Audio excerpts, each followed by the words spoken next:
SHEEEIT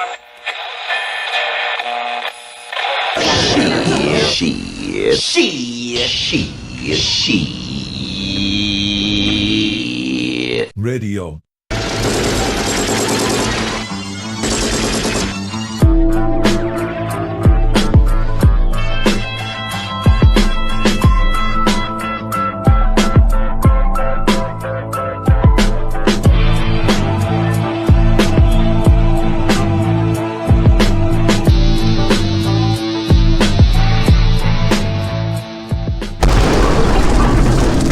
Awesome.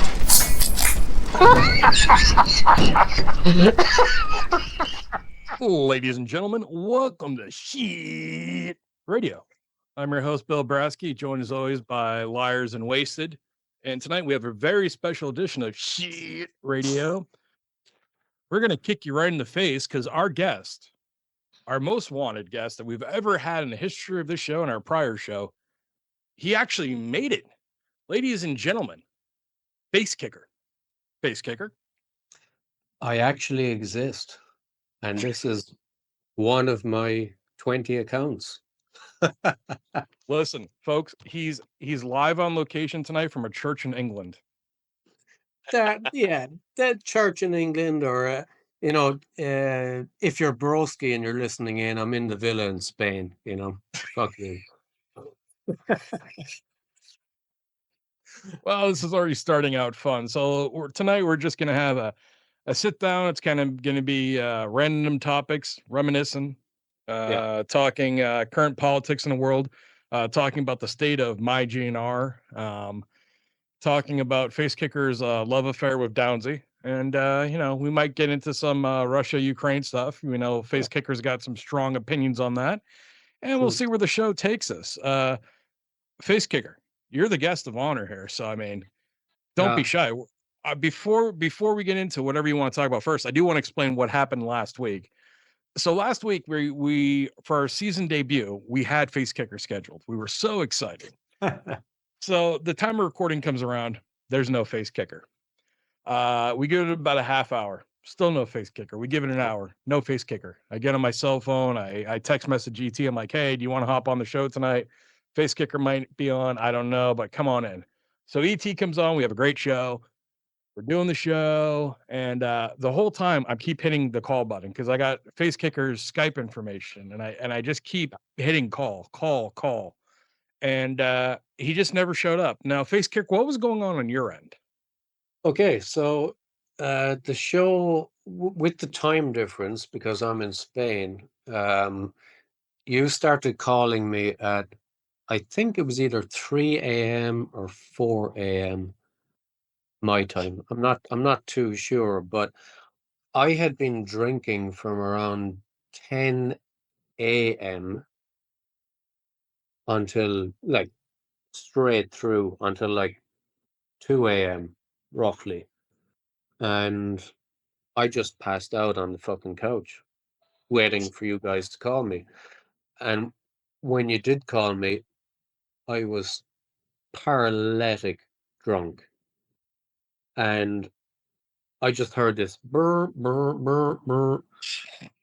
And I was like, oh shit, it's Brasky. Fuck, And I couldn't find my phone. And I was searching down the side of the couch.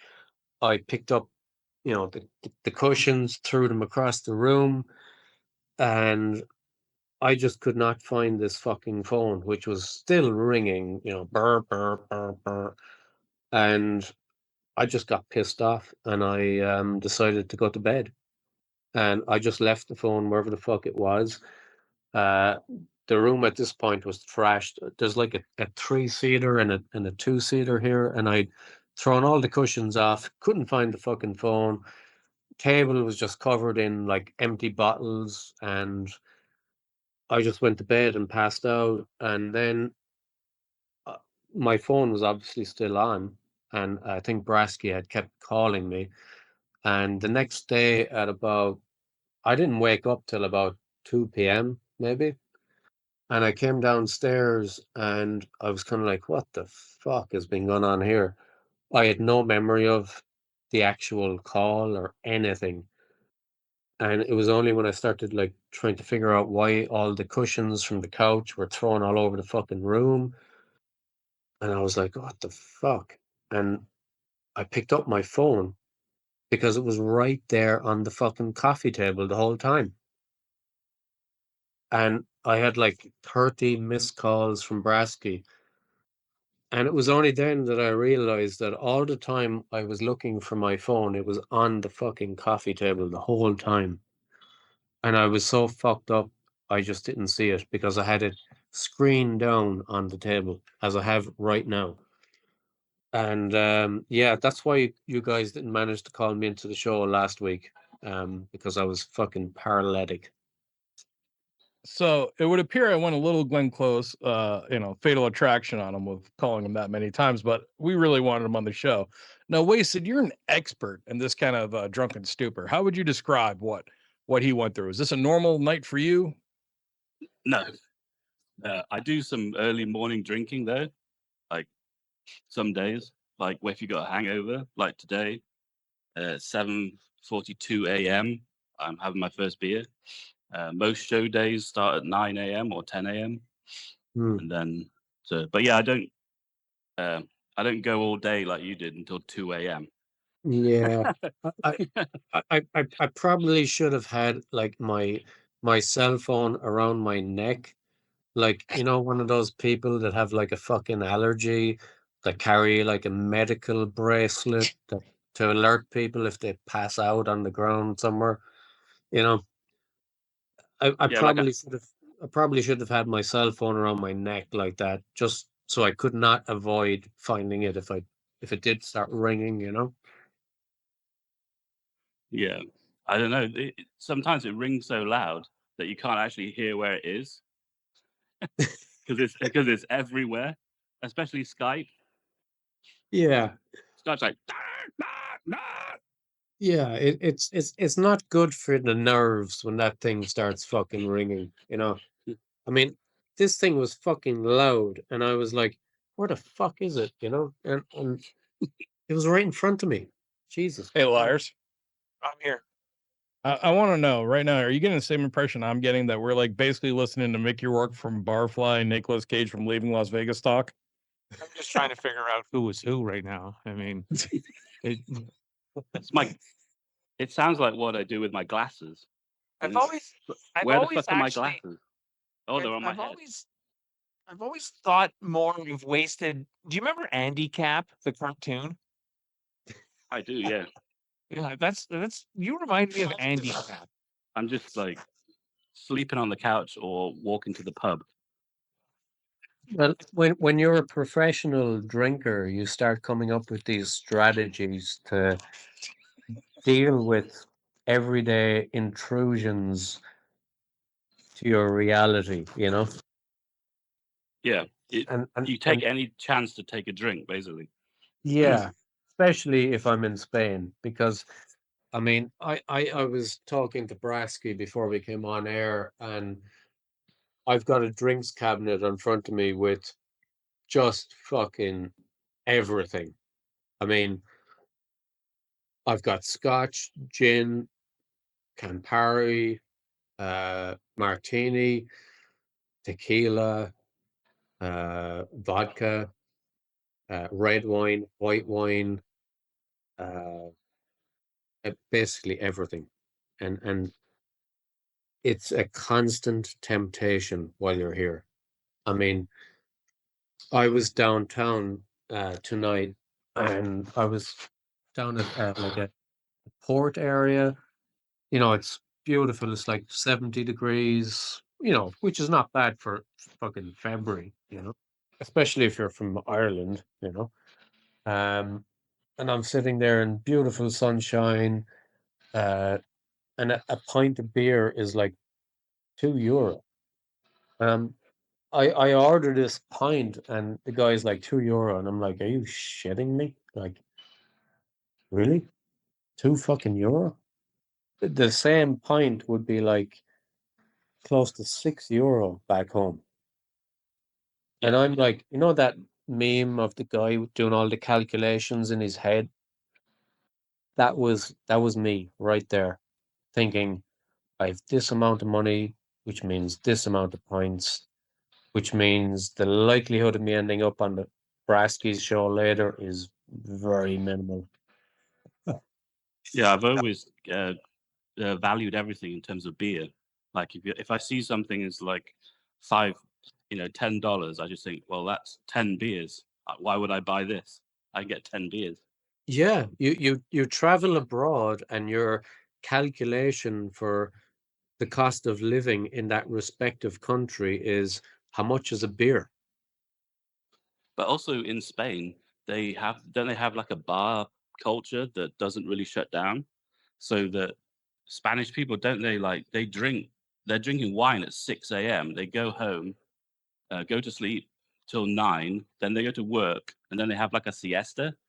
That's Oh what yeah, some Spanish girl was telling me, that yeah. she was living in, it was like in the north of England, and it was just like the pubs are all locked down, aren't they? Like Oh yeah. unless you get a lock in. But in Spain, it's like open season. Yeah, I mean, in Ireland, your bar tends to close at like 12:30. If it's a late bar, it's like 1:30. If it's a nightclub, it's 2:30. And in Spain, the bar that I was in tonight closes at 4:30, and it's fucking February. I was just, are you shitting me? Is anybody there at that time, or is it just Me? yeah? But is it packed? Like the way she described it? Yeah. I mean, when I come over here in the summertime, it's fucking hot.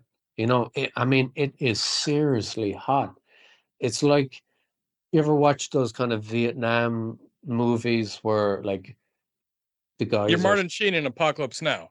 yeah, exactly, the start of that when he wakes up and you've got the fan overhead overlapping with the helicopter, and he's kind of like, Saigon, shit. Yeah, You know, every day. that is me in Spain. I'm still in fucking Saigon. Yeah. And the getting up and punching the mirror and dropping acid. Yeah, that's me in Spain. Sounds like my kind of party. Yeah. And Liarz loves it's acid, man. I do. it's Love it. it's insane. I mean, I don't think the Spanish realize what they're doing to Irish people. Well, you don't really have to notice it either with those professional privacy walls you got out there. Those things, how tall are they? The walls surrounding your complex? Oh, I just knock a block onto them every year, depending how many dark people I see around the place, I think you get wine free as well in the bars. Well, that's another thing.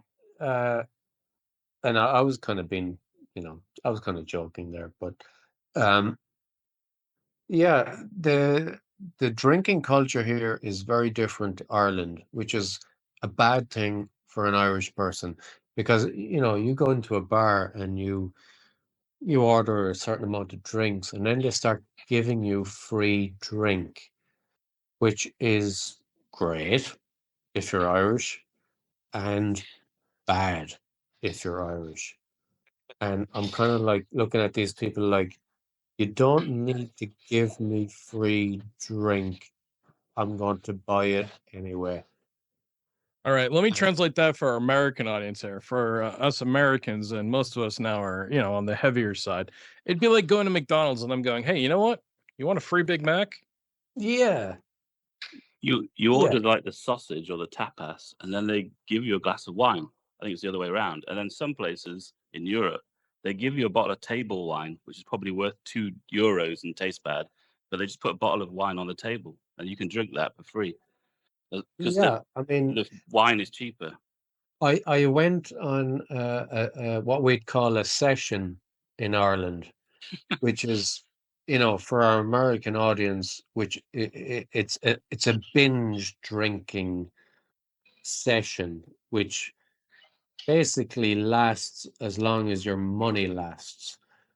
And because I didn't have a problem with money, it means it lasted as long as the place was open. And because I was in Spain, it didn't close till like 5 a.m. And when I was still there at 5 a.m., the bartender was looking at me like, holy shit, how are you still alive? No, Facekicker, I want to defend us Americans here real quick because Yeah. I'm what you call Boston Irish. So your terminology of binge drinking, that came over when my ancestors came over here. I know Yeah. exactly what you mean. Going into the bar and be like, okay, we're gonna put a hurting on this bitch tonight. All right. Yeah. Let's break out the well drinks, boys. Let's break out the well drinks. I You're- understand. You're there I, until you get kicked out or carried out. I also can relate with the Irish blood flowing through my family. There's been many a nights where I've gone to the pub with a full wallet, only to leave with a very, very dizzy head and an empty wallet. So I understand. I get it, and it's something that I did many, many, many, many times when I was well, even just up until a couple of years ago. But now, unfortunately, those days are behind me. But I get it, and I love it, and you know what? I miss it. One thing none of you have mentioned so far is, when you go drinking at the bar and you get really, really fucked up at the bar and you wake up and you're at home. You don't know how you got there. You know, You don't know. you ever woken up like it was my birthday one year, and we all went out, and I just got absolutely fucking shit faced, and I I left the bar to go home because I was so drunk, and it was about 3 o'clock in the morning, and I was so drunk, and it was the middle of winter, and I lost my footing, and I fucking face planted, and I just busted my face up completely. So I stood up. I didn't know what the hell was happening. All these people are around looking at me in absolute horror because there's just blood dripping from my face. And I'm like, and I stumbled to the alleyway and I just leaned up against the wall. And the restaurant of the alleyway where I was holed up there, uh, they were closing. So the guy from the dish pit was taking out the garbage. And I just remember him opening the door and he saw me and he's like, holy fuck, man, you're really fucked up, dude. He goes, let me call you an ambulance. And I'm like, no, call me a taxi. I gotta go home. And he's like, dude, you're fucked up, man. Like you're in some serious shape, man. He's like, are you okay? I'm like, I'm fine. Anyway, I woke up. Sorry, I got into the cab. The cab driver was like, holy shit, man. Like, where can I take you? I'm like, take me home. He's like, don't fucking bleed in my cab, you fucker. And I'm like, okay. So I get home and I pass out and I wake up the next morning and I'm just standing in front of the mirror looking at my face. It's just destroyed. Like I still have a scar on my face to this day. And my roommate comes around the corner and he just looks at me. He goes, what happened to you? And then he goes, holy fuck, what happened to you last night? And I'm like, dude, I tell you, man, like, fuck. It was a night, but it was a night to remember. And happy birthday to me. I got a scar for that birthday. Oh, that's something to remind yourself of a good time. I always enjoy when you get so shit faced and you just wake up after being shit faced and you're somehow on the bathroom floor and you don't know how you got there. That's always a good time. And then you're going, oh, I think I puked. They're the best nights, I was just thinking, you know what? Between the four of us, we're probably amongst the oldest. And when I say oldest, I mean long-term posters on the Guns N' Roses forums. That's a hell of a segue. I mean, there's a good chance we are. I mean, I think the older ones probably died off. Like when me and you first started posting back in the early 2000s, Yeah. you had posters that were back then in their 40s or 50s. And we're talking, it's been a good 20, 25 years since then. I There- think in terms of longevity and when we started, I mean, I started around 2004. Same. Brasky, you're the same. I think I started in 2000. Yeah. maybe when Oh My God came out. Yeah. Yeah, because there's a site called 2000 Intentions. Yeah. You remember that one? Yeah. That one. And I remember it was you like a poster. GeoCities. I wasn't actually posting, but I was visiting before that for a while. So like just between the four of us, we're amongst the longest posters that have been around. What does that say about us, though? I mean, that's probably an indictment on us. We're fucking Two- nuts. Why else? Two would you- winners. Why else would you do this? When you're a For fucking the maniac. lulz. I mean, you got to imagine when me and you joined MyGNR back in 04. Yeah. You know, it was a how do I say this? It was a calmer, nicer place. We really brought the humor. We brought the entertainment value onto that forum. I was living in Denver, Colorado at the time. Exactly 20 years ago, I was studying in Denver, Colorado at Regis University. And I remember logging in and seeing the talk about, I know there might have been some leaks at the time, and I logged in and created an account, Ron Mexico. And yeah, it was a good time to be on the forums. You know, Madison was in charge, and I never really had a problem with her. She was always all right to me. You know, here's the thing. Like, then, let me speak on Madison real quick, aka Patience for Axl. yeah, I mean, we're not going to lie about that, folks. I mean, you got to be dumb if you don't know that. Let me speak on Madison. Madison had a hard job because Eric had the site. Eric was the owner of the site and admin, but he didn't really do anything on the day-to-day basis. He did no moderation. He did no promotion. Madison was the one talking to Merrick and pretty much being whatever Merrick said. She was basically his PR representative at the time.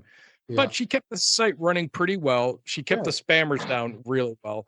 The only thing I'll say for a Guns N' Roses site to be censored the way it was is insanity. I remember like you couldn't say fuck on the site. Like I had to come up with because I was watching the show Battlestar Galactica at the time, and they used the term frack instead of fuck. So I just kept using frack. Because if you wrote fuck, you're getting a PM. And it wasn't like how it is now where you start getting warning points, aka trigger points. But it was still like, what are we doing? And like Axl back then was still like this genius, like you couldn't like question him at all. And like I was a Velvet Revolver fan, which that didn't go over well back in 04 and 05. Well, listen to this, Brasky, right? You remember the whole controversy about Madison saying that the people going into the GnR concert were told not to wear Slash t-shirts. You remember that? Oh yeah, that was a big controversy. And that was a thing because I went to see GnR in, I think it was 2006 in Dublin. And I distinctly remember, and I'm not making this up, walking into that concert in Dublin, and security were telling people if they were wearing like a Slash outfit, with the top hat and the wig, or a Slash t-shirt, I saw them telling people take that shit off.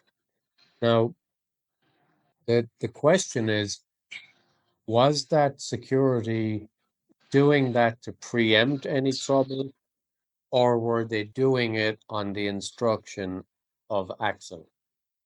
I think it was the instruction of Axl. I think Madison never tried to be misleading on any of the stuff she would tell us. I don't think she's a person like I don't have anything bad except the censorship to really say about her. Yeah. And it's not anything like the censorship now. But what I would say is this. I never thought she tried to mislead the people on the forum. She was getting information from Merrick and she was just sharing what she knew, but she thought that information was true and rightful. Like I remember, they knew that we were all sharing the leaks and PMs. They knew like the night that it was the Eddie Trunk show, Mike Piazza was on, and IRS leaked that night. And like they were cool about it. They let that stuff ride for a good couple of days before, the record label and Axl's management really came down on them. They took a lot of shit back in the day because there really wasn't any other site. Jarmo was complete, fanboy and wouldn't let anything happen. So MyGNR was really the place where if you were a Guns N' Roses fan back in the day, where you were going to get the music, you were going to be able to share, you're going to meet people that could give you the music, and they promoted that. when Madison stuck to that story about the security guy telling her that he was told by Axl's team that no Slash t-shirts. I think she was being honest about that.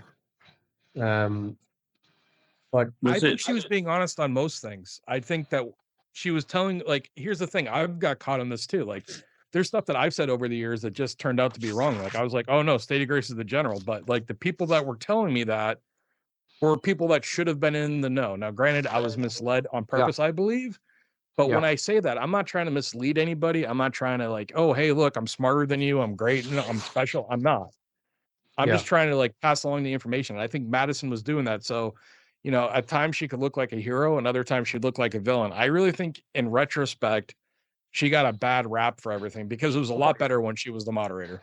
Yeah, I'd agree with you there. Absolutely. I mean, I have a cousin who works in the music business, and he's very high up. You know, I mean, you're talking vice president level of one of the major record companies in America. And I met him in New York in 2005, and I said to him, you know, because he's got all these stories about different musicians, and he's met everybody, you know.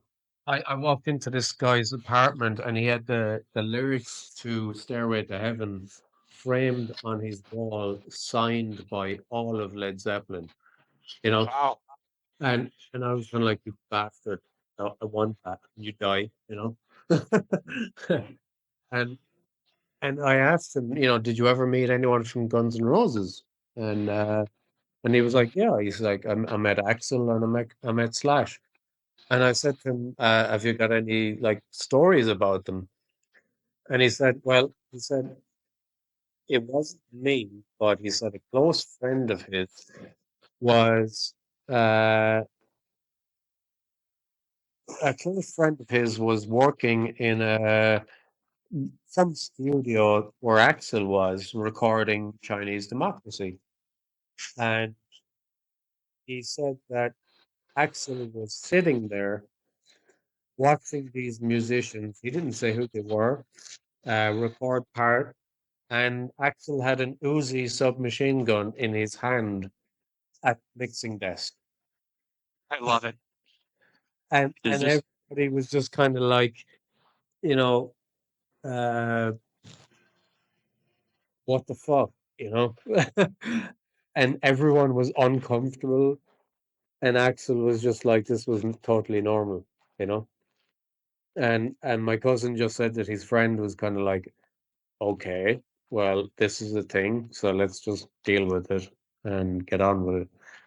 And so that might give you a little insight into what was going on while Axl was recording Chinese Democracy.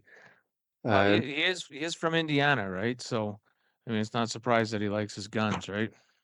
yeah, and I think I Wasted thought it was wanted perfect. to bring I up thought a it was point on great. that one. You know, Yeah. I thought it was perfect. I thought, yeah, well, you know what? If fucking Bumblefoot is there recording some elephant noise, you know, I probably would like to sit there with a machine gun in my hand, you know? Why not? Yeah, Oh yeah, you know what? that's just what I wanted to ask. Whether it was that before or after 1 in a Million came out? It I was think it was it was definitely probably after. sometime prior to 2005. So way after. Prior. Well, Yeah. let me ask you this: is this any chance that it might be related to the infamous Riad, the brother-in-law that was supposedly a guns dealer? Yeah, I would like to know more about that. I don't know, but I thought that whole story was kind of like, what the fuck, you know? Yeah. Very, very strange. But like, What's that story? I'm not aware of it. Oh, okay. uh, Well, Wasted's going to go into the story here, or Facekicker. You got it? you guys probably know it a bit more. Something about Riad, and Riad was a Bedouins. person that Axl knew who was an arms dealer, and he was kind Yeah. of like afraid of the person, and he got caught Axl up was in. afraid of Riad. I that was the impression I got. That Well, Civil If War was these kind of were written, caught up in inspired by him. Yeah. Interesting. And then Riad All was right, actually Wasted. Riad and the Bedouins was sort of written about Riad, but Civil War was the one that was like inspired by him. And then Chinese Democracy is about petty dictators or something like that. And Riad is one of these petty dictators that uses money and to influence some, you know. But it's something to do with the relationship between Riad and one of Axl's girlfriends, like Erin Everly, right? I thought it was a sister. I Yeah, could be wrong. I yeah, don't want it's to. a I don't want to sister. misspeak here, but to Yeah, my I knowledge, think you're Riad right. was married to.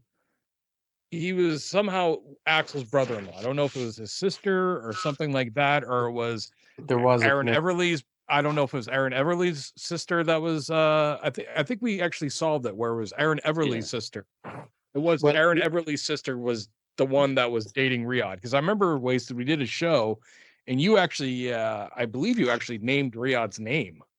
Like we actually, you're probably too drunk to remember, even though you're probably only about 2 beers in. But from last night, you're carrying over. But we figured it out because now I'm remembering it. It was Aaron Everly's sister that was married to Riad, and Riad was this really rich guy from the Middle East that supposedly was a guns dealer, and Axl wrote Riad and the Bedouins regarding him.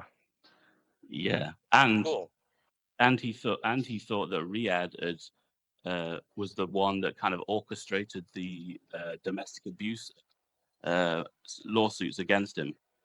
Like he thought that it was Riad that was talking to Everly to get her to do it, something like that. So there's a lot of paranoia. It's interesting because I always figured that this Riad character was a kind of like, you know, Nicolas Cage's character in Lord of War, you know, Yeah.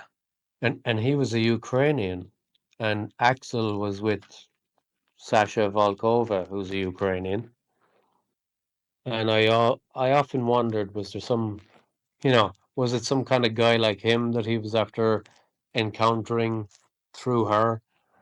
That wouldn't surprise me. I think she was like Mickey Rourke's girlfriend, and Mickey Rourke let, or the other way around. Like I think Mickey Rourke Well, gave her to Axl. there was a website that she was. How should I put this diplomatically? She was Be blunt. Allegedly. she was allegedly advertised on this website. Should you require her services, shall we say? And Yep. I saw that website, and she sure as shit was on it. So Yeah. that Facekicker, let me raises. ask you this though. Go ahead. Can she make a mean enchilada? Yeah, you know, I just looking at her waistline, I don't think so. So guess what, buddy? That's a win for Beta. Okay. Yeah, 0.1 Beta. Okay. yeah. Because we know Beta's got the best enchiladas in the market, boys. Well, you know what? Just to kind of roll things back a bit, right? So I started first posting on MyGNR almost exactly 20 years ago. And I was living in Denver. I was studying in college there at the time. And just to kind of give you a bit of a backstory about what Hey, the hell Facekicker. happened. What's that? I want to interrupt you real quick. You Yeah. said you started posting MyGNR exactly 20 years ago, but I got good news and bad news. What do you want to hear first? It's probably longer than that. It's 21 years ago, buddy. You started posting in 04 when I did. That's We're on it. the same area. Yeah. So yeah, Yeah. we're going on 21 years. There. So Yeah. continue. Yeah. No, Do you're you you're guys remember? Do you guys remember a site? Because I didn't start posting. I actually never posted on my GNR. The site I always went to was a place called GnR Daily. It was run by a fellow named Brandon. I don't know who he was, but it was a really good site for a while. It was called GNRDaily.com, and I posted there forever. And then I found Guns and fucking GNFNR JB's site, and then from there it just went from there. But do you guys remember GNR Daily at all? no. No. No, when I was on, it was, let's see, we had Here Today, Gone to Hell. That was the original, which that was interesting. We had ChineseDemocracy.com. We had MyGNR, and then I'm trying to remember if there was two more. There was two. GnR Forum. Yep. Yeah, I mean, there's been a bunch of different ones over the years, you know. Yeah, but during that time period, I think the big ones were ChineseDemocracy.com, Here Today, Gone to Hell, MyGNR, and then there's one more that I'm forgetting, or maybe two more. But that was about it. But at the time, so 20 years ago, you were a young lad going to college in Denver, Colorado, and why don't you take off the story from there? Yeah, I mean, why I remember that distinctly is because the weekend that I started posting on MyGNR was the same weekend. It was October of 2004, just coming up to Halloween. And why I remember that was because I decided with some friends of mine to visit Hunter S Thompson in Aspen, Colorado, because I was in Denver and I was a big fan of The Good Doctor, and we just decided one weekend, you know what? Let's just fucking go to Aspen and see if we can find Hunter S. Thompson, because why the fuck not? And we all piled into a car, and this was kind of like a GMC four-wheel drive thing. And I remember this so clearly, like as if it was yesterday. The first thing we did was myself, a guy from Wisconsin, and a friend of mine, good friend of mine from California, from San Francisco. And we made absolutely no preparations. You know, it was just like a Friday evening, and we are like, you know what? This Sunday is Halloween. Let's go to fucking Aspen and see if we can find Hunter S. Thompson. We got into this GMC kind of four-wheel drive SUV thing.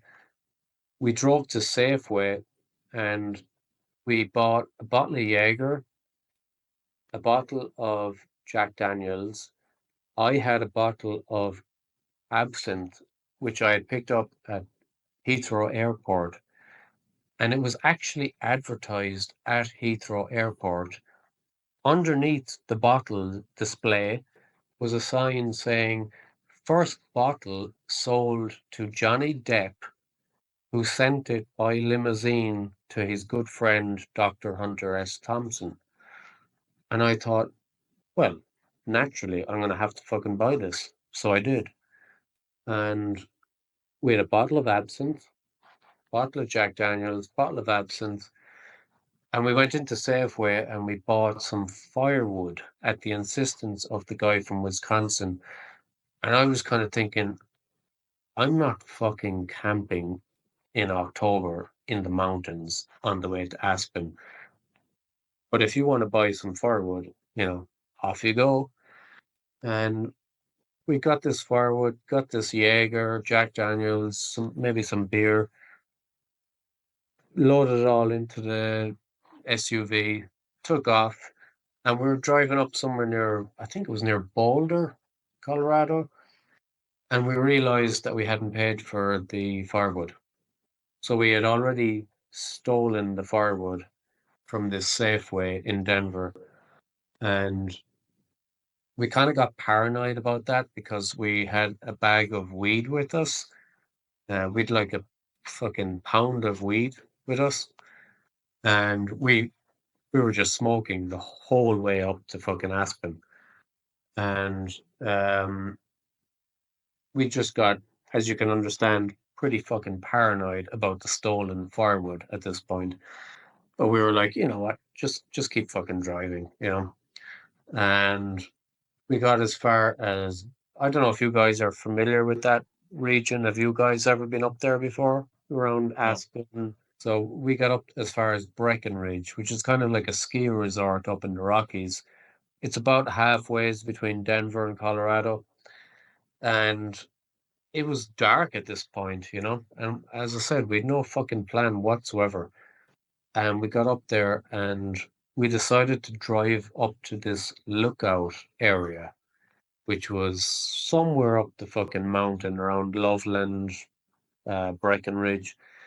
And as we started driving up there, a blizzard just blew in out of nowhere. And I mean a fucking proper Colorado sudden blizzard. It was insane. I mean, the snow was just falling. I've never seen anything like it. Particularly coming from Ireland, you just don't get snow like that in Ireland. And I remember the front of the truck was plowing the snow out of the way as we went up this mountainside track to this lookout area.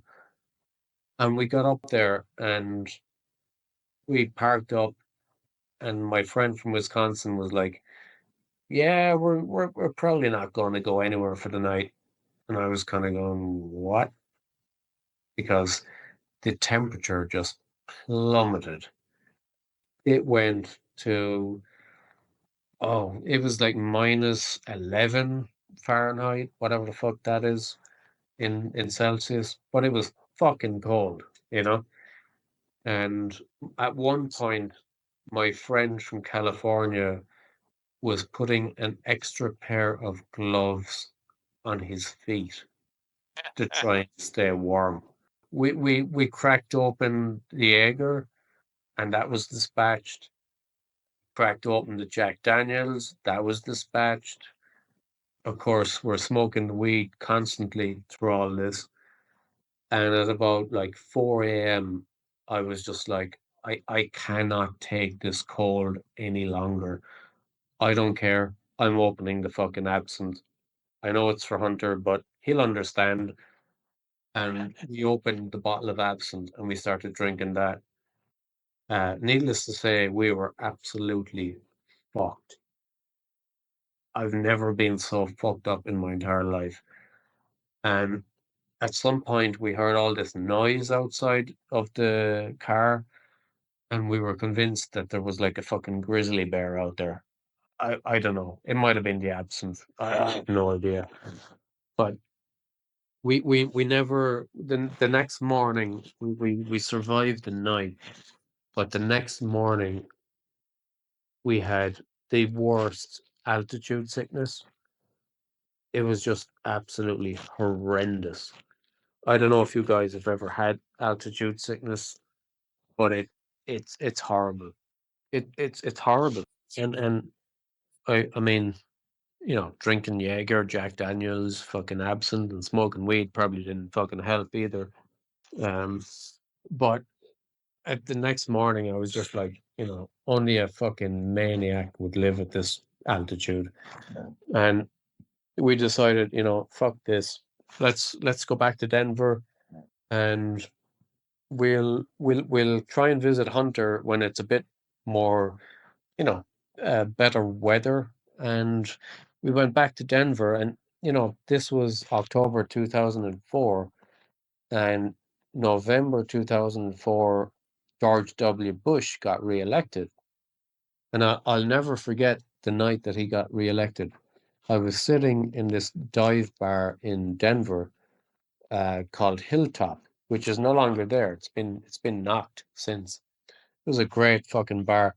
It was the closest thing you would ever see to Moe's Tavern in The Simpsons. It looked identical.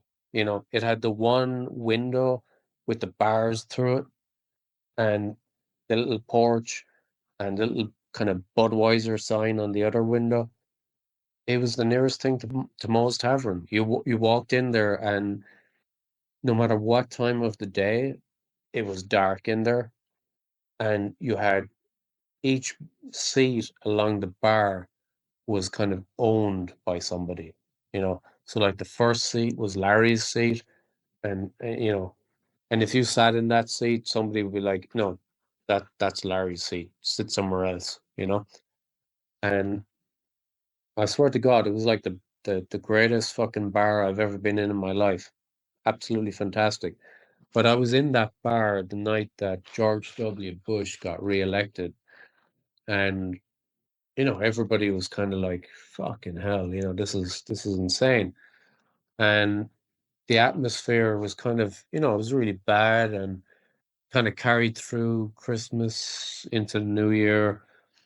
I went home for Christmas. I came back, and I remember it was February 19th. So, today is the 17th. So almost exactly 20 years ago. Hey, I was, Facekicker, can I ask you a quick question? And I want you to get back to your story, but I have a question for you. yeah, go ahead. You mentioned that you were at this wonderful bar, the way every bar should be.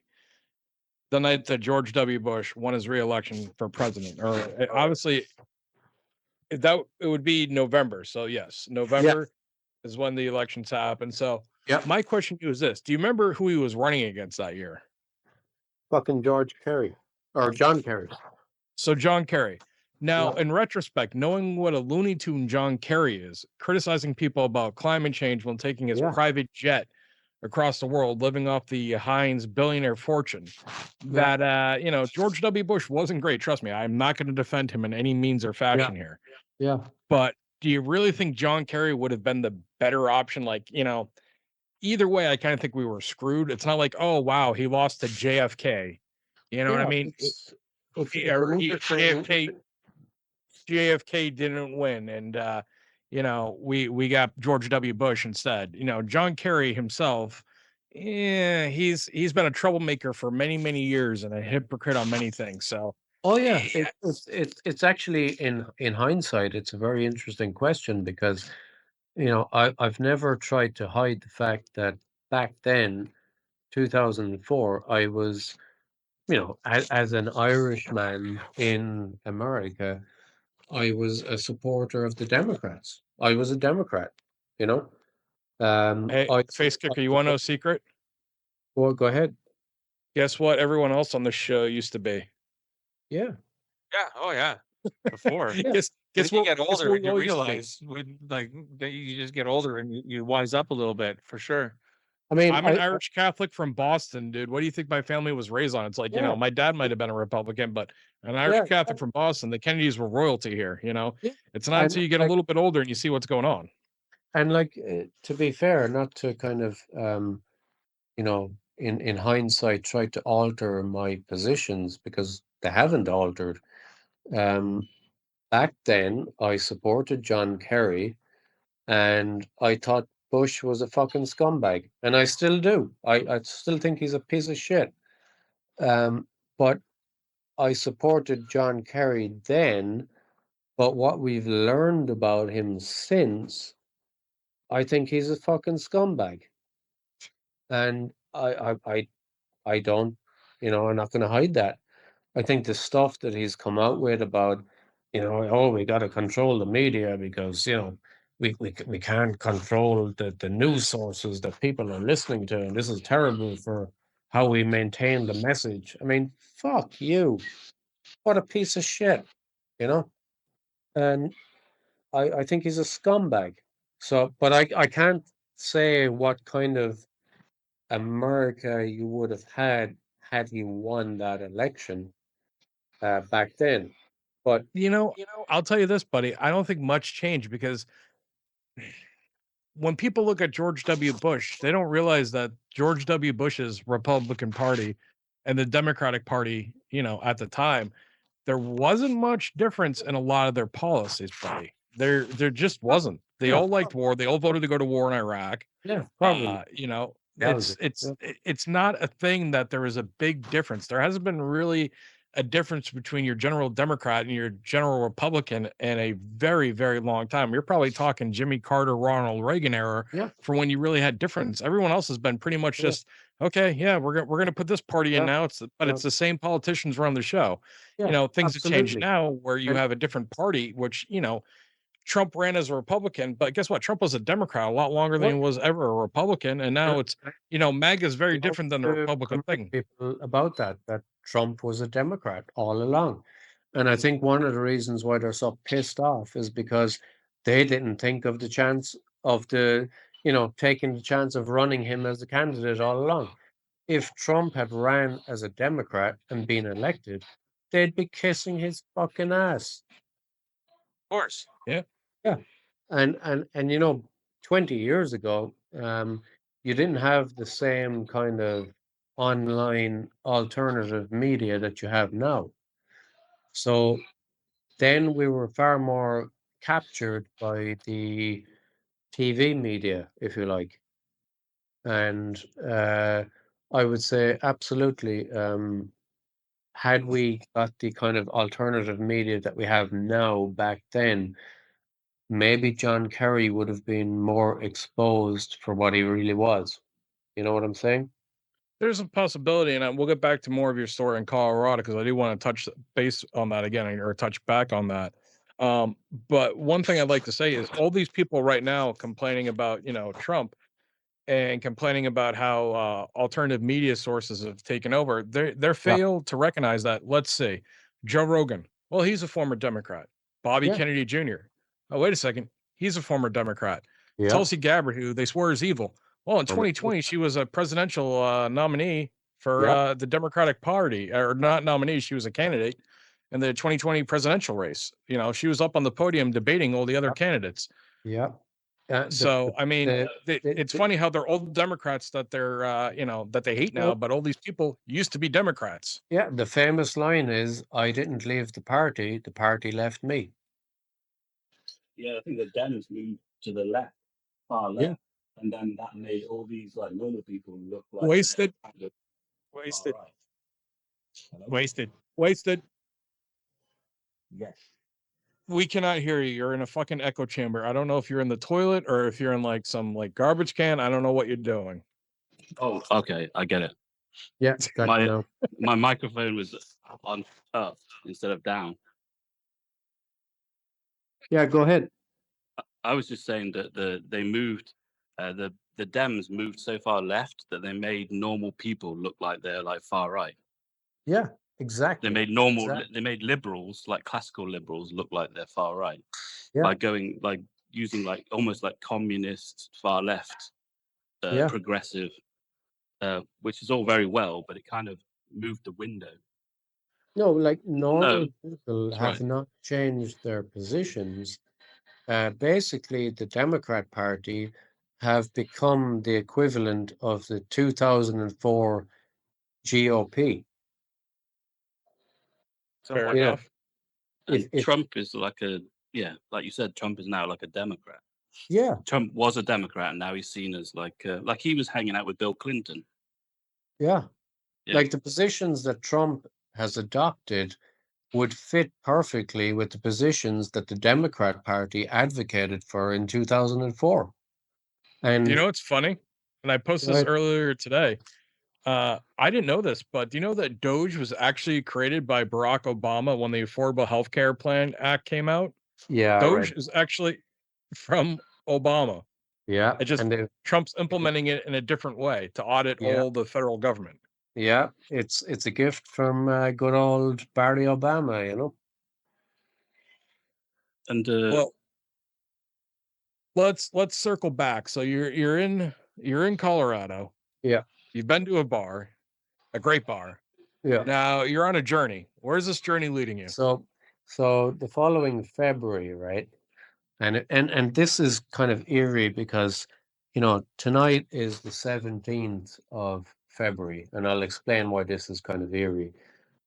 So on the 19th of February 2004, as close as we can get to 20 years ago, I was in this dive bar in Denver with those same guys that I had tried to visit Hunter Thompson with. We're having a few beers, playing some pool, listening to some AC/DC, and the TV in the bar has some, I don't know, probably CNN or something on, and something comes up about George W. Bush and the Iraq War. And my friend turns to me and he says to me, "I don't know how Hunter Thompson hasn't shot himself in the head by now." That was the 19th of February, 2004. The next morning, I wake up, put on the TV, think it was CNN. First thing I hear on the TV, author Hunter S. Thompson dies, age 65 or 7 or whatever it was. in Aspen, Colorado, after shooting himself in the head. And I'm just like, holy shit. And literally like 10 minutes later, there's a knock on my door. I open the door, and it's my friend who said, I'm surprised he hasn't shot himself in the head at this point. And I open the door, and he's just like, we jinxed him. And I'm just like, yeah, pretty much. I walked across the, the quad I had already at this point spoken to my English lecturer that I was going to write about Hunter.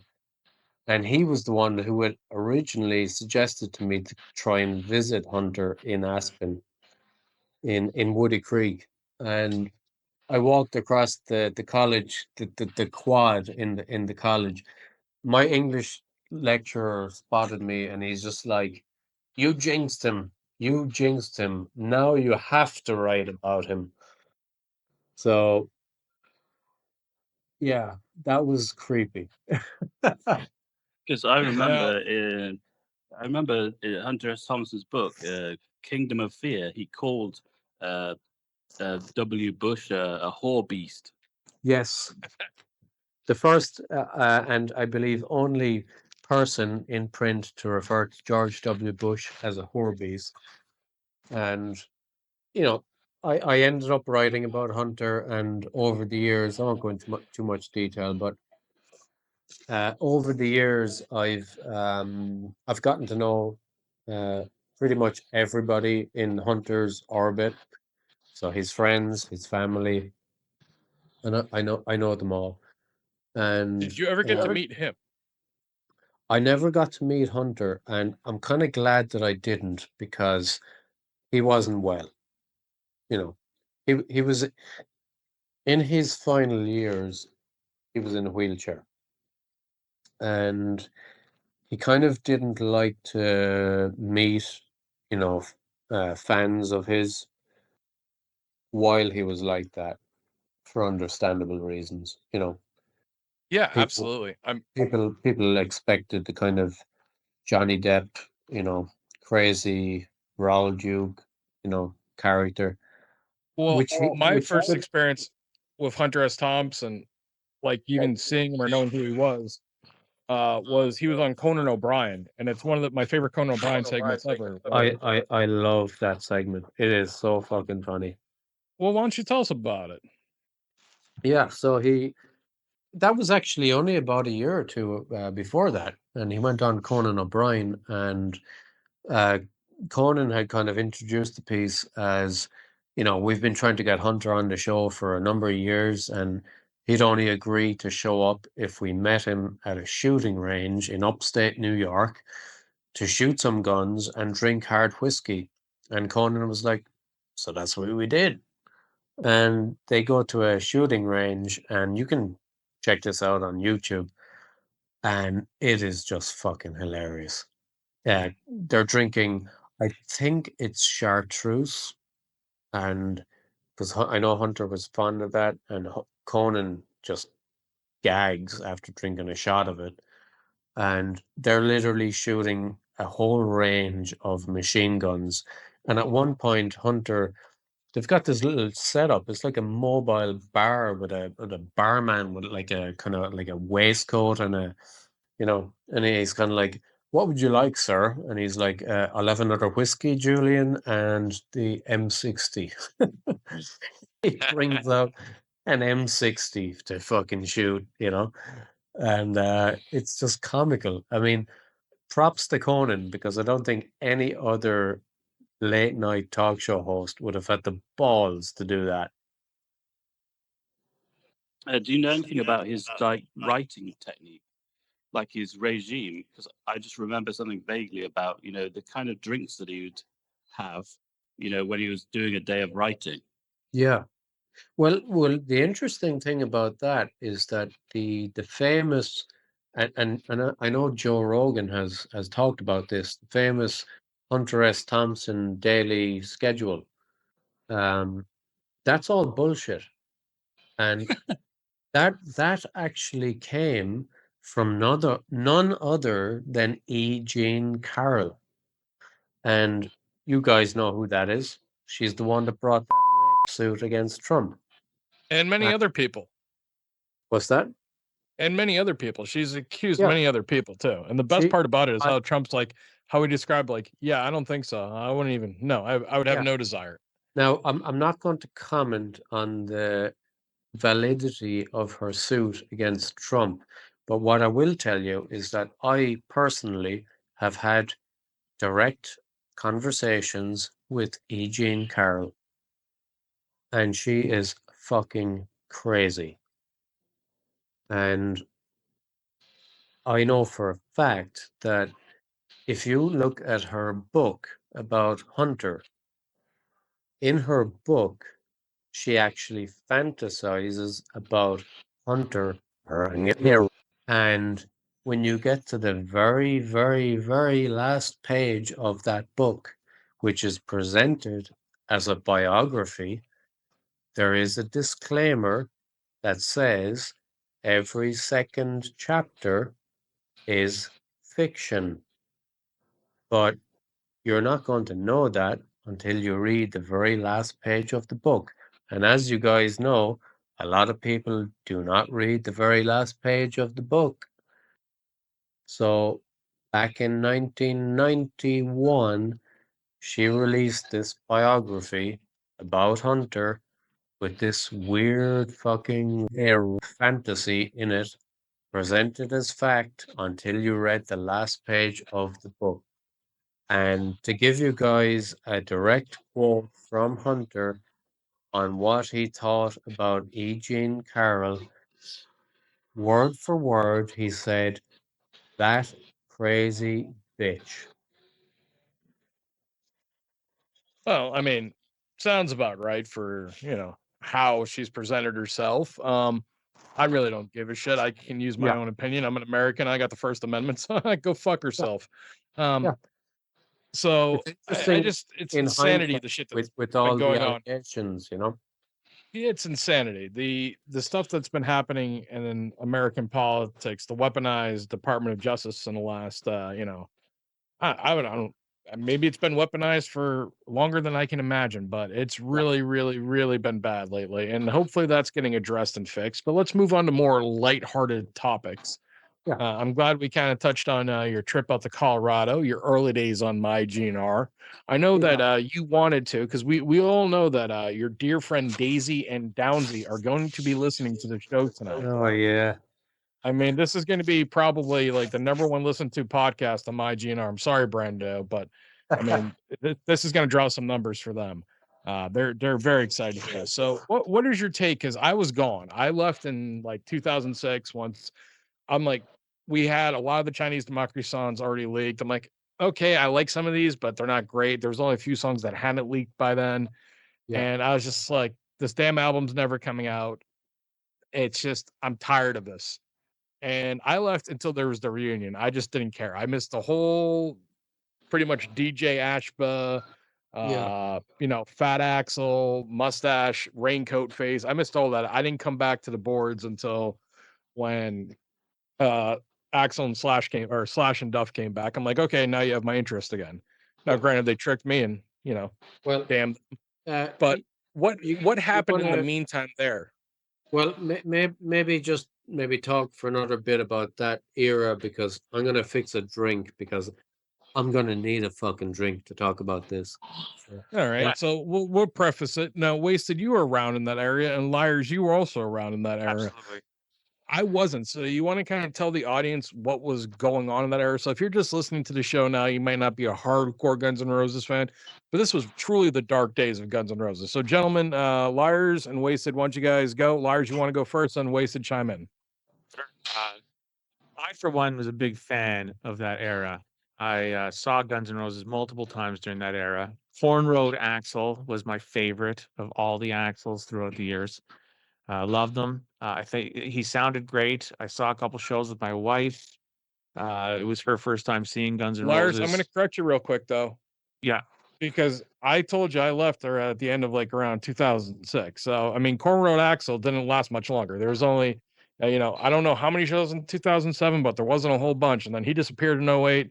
In 09, you got the return of Fat Axl, the handlebars, or it wasn't Fat Axl yet, but the handlebars, and the whole band kind of changed. So, Yeah, fair enough, let's fair not enough. mislead the audience. Fair enough. I just equate Porn Road Axl with that time from around the time Chinese Democracy. When did Chinese Democracy come out? Was it 2008 or 2006? My friend, it was 2008 in like November. So I mean, so I saw them in the show I'm talking about is 2006, and then I saw them again in 2008, and then a few times after that as well. But big fan of that era. I thought they sounded great. The band was good up until when DJ Ashba came along. I think he kind of ruined it for everybody. I did like Bumblefoot. I thought he added a little. I thought he was pretty good in the band. I liked what he brought. I was a fan of that era. I always have been. I look back on it now fondly. I have some shows. Our dear friend that we all know has provided me with some shows, and I've watched them and listened to them, and I look back on them fondly, and I think it was a good era for the band. Wasted. I think that's the from the time that DJ Asper joined and the release of Chinese Democracy. That's where, if you're talking about the forums, that's where I was getting in more trouble than usual, because the narrative was that the band were basically pushing out this narrative that this was a real band. This they all had chemistry together, so they were pushing this image of them being this real band, and that gave everybody on the forum like ammunition to make fun of them, that they don't really know each other and it's not really Guns N' Roses. So, and then like Liarz said, that I'm sort of realized that they kind of look, although DJ Ashba, it looks kind of like a fake kind of copy of or parody of Guns N' Roses. The actual shows, the shows that they were doing were really good. Like they'd stopped doing like improvisation, like the Buckethead era was genius, but the live shows didn't have the kind of commercial, like this is a live show product of Guns N' Roses. So the shows that they were doing with Ashba were very kind of, the fans were getting back on board with it because it just sounded and looked like Guns N' Roses. You squinted your eyes, The whole reason that I got onto the forums in the first place was because of that 2006 show that I was going to. I was very excited about going. It had been a few years since I had seen them. I saw them once in Toronto when I lived there, and with Buckethead, and I hadn't seen them for a few years, so I was very excited. And my friend knew I was a big fan, and he was like, "Hey, check out this site." And that's when he introduced me to GnR Daily, and that's how I got onto the forums, was in anticipation of this show. Yeah, and what that the DJ Ashba lineup basically got shit from the Buckethead lineup and the real Guns N' Roses fans. So there was like two groups of fans, and this band, they're the ones that weren't, they just released a record and they were touring it, but it was more like the band that made it was not the band that was touring it. And it looked like the band that was touring it wasn't really a band, but they were always saying that, no, we're a real band. Me and DJ Ashba are hanging out with potted plants and, fighting. I was at the infamous 2011 show in Dublin where there was a near riot, and I don't know if you guys remember that particular show. And I was at the Montreal riot in 1990. And the standout moment from that show for me was that,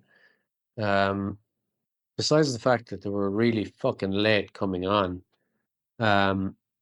was that the crowd was clearly pissed off. And when it came to them doing Welcome to the Jungle, Ashba came out and started doing the Hogan ears, while the crowd was kind of like, booing them, like, fuck you.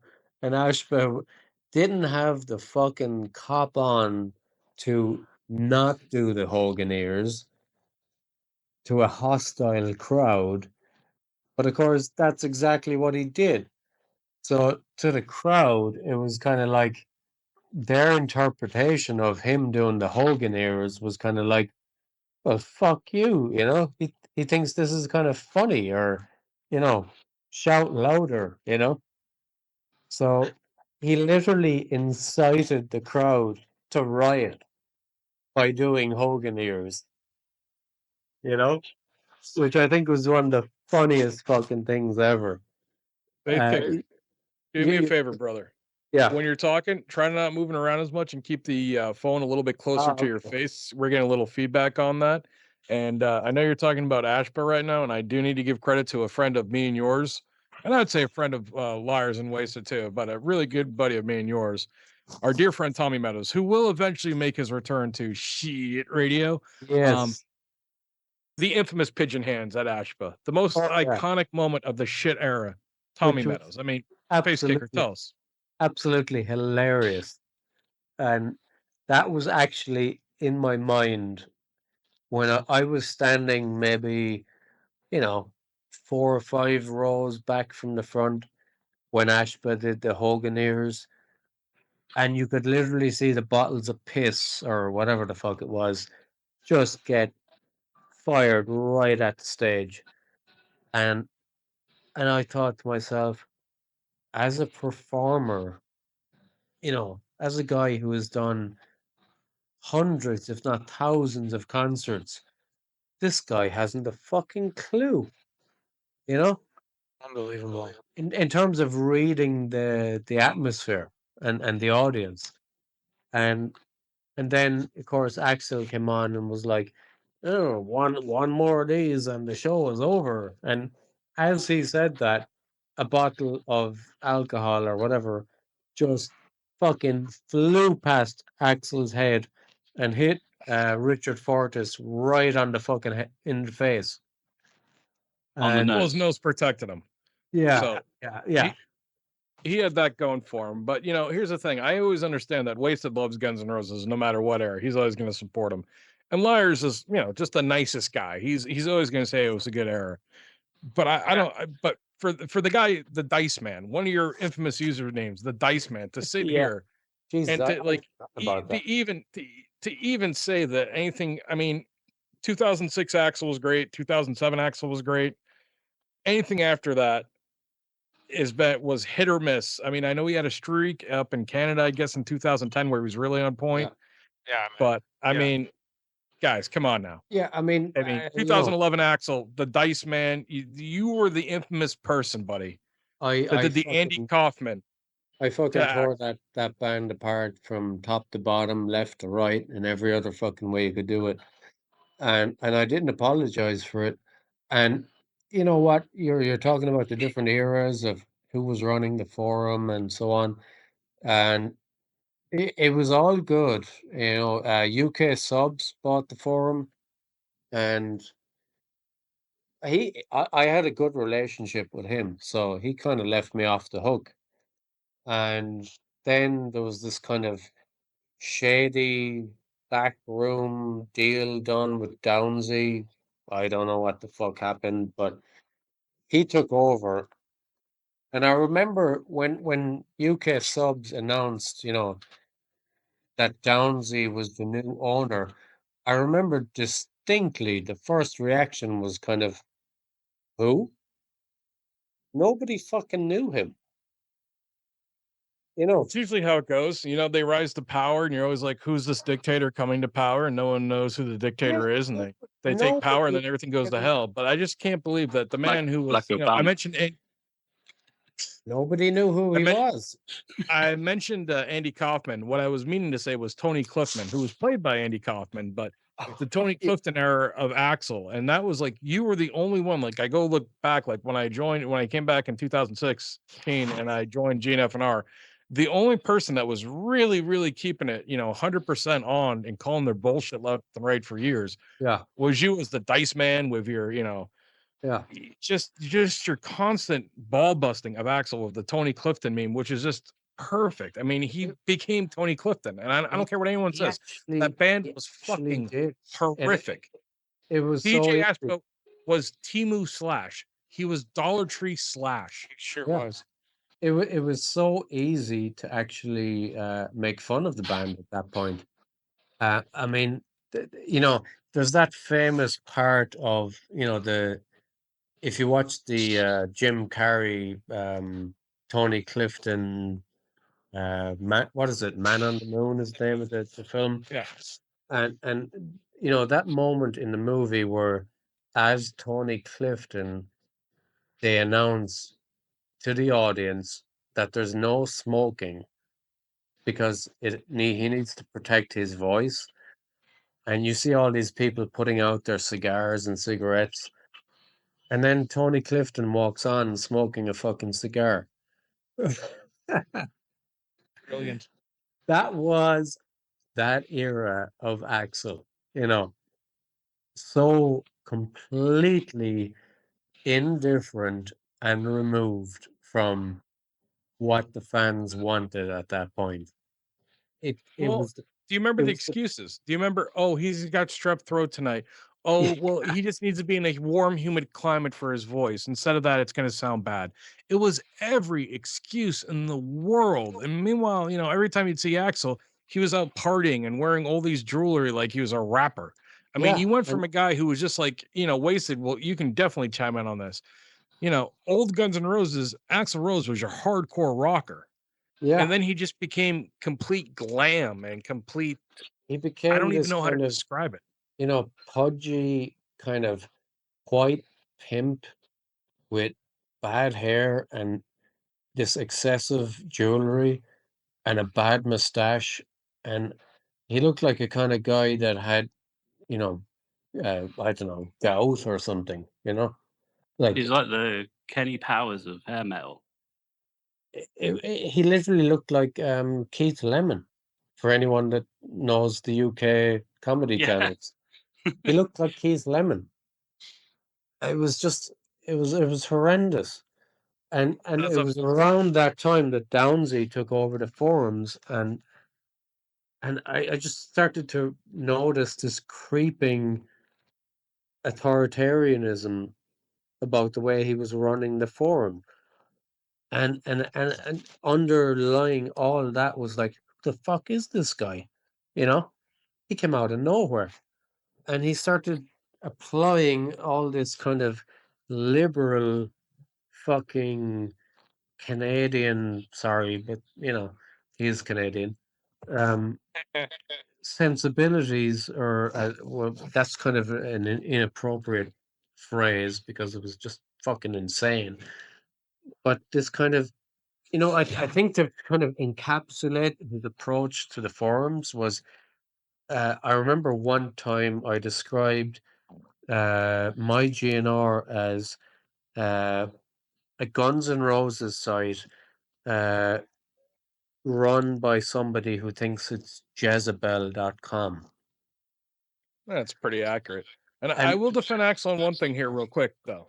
And then, you know, yeah, as a fat guy who's had gout attacks in my life, you know, I'm not gonna ever put a man down for that. I just don't understand why he was still pretending that he was the Axl Rose of the 80s or 90s. Like, hey, man, you can age naturally. That's fine. You know, yeah, that of happens. course. But he had such an attitude about him, and he was treating Guns N' Roses like it was still Guns N' Roses, like it was still like the #1 video on MTV, and everyone was clamoring for Guns N' Roses. He never wanted to Yeah, admit that yeah, Chinese democracy was an absolute failure when it came to commercial success. And people like, oh, well, it sold all these albums. They were pre-sold to Best Buy, okay, folks. yeah, It just he never sat down and like, you know what?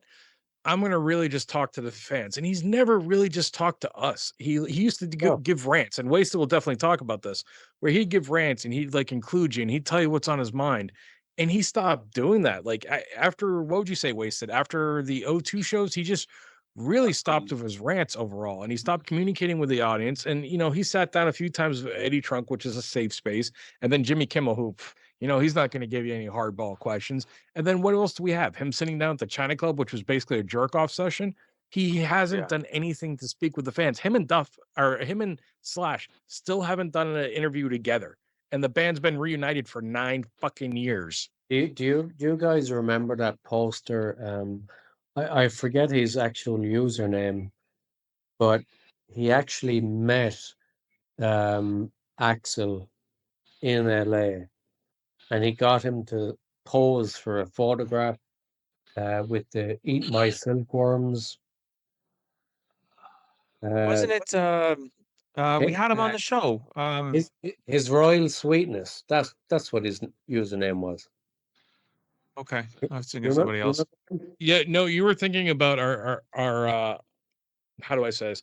We had Rick on the show, Rick Dunsford, and he has a bunch of pictures with Axl from back in the day where he's got his better shirt on, and you know, he just loves GnR. But So he's got a better.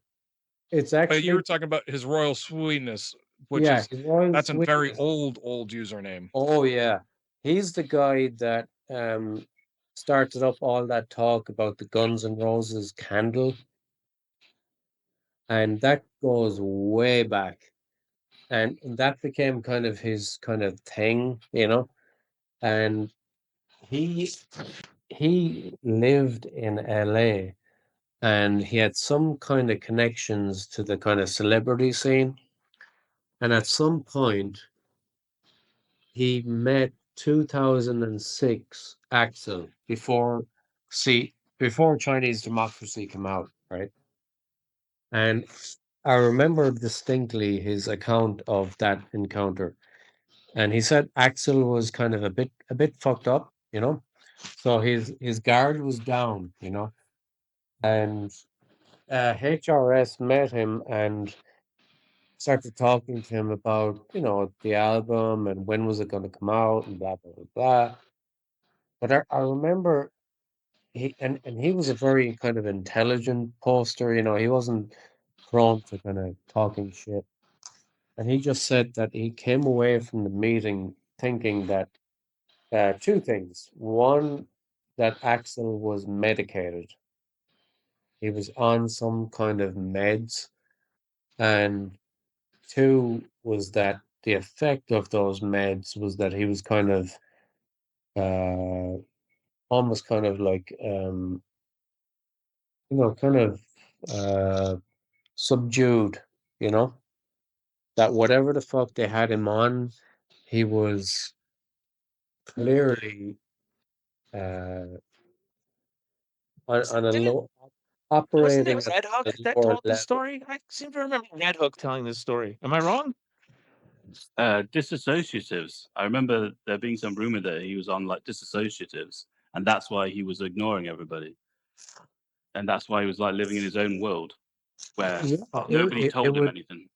it would kind of make sense because if you think of in the aftermath of Chinese Democracy being released and the reaction to it, and Axl, you know, we heard that story of him describing the year after it as the worst year of his life. And then he started weirdly showing up to all the concerts on time, you know, everything was done correctly. And it was just like the unpredictability, the fire had just been neutered, you know? Yeah, I think when you at that is it Dublin show where what you were talking about where they threw something at Yeah. Fortis.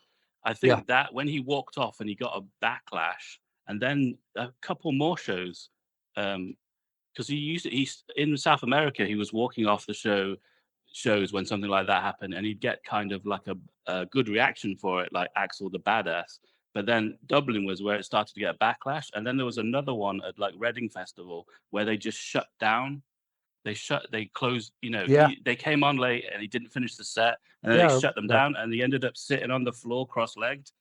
And I think Yeah. somewhere in there is where it all kind of ended.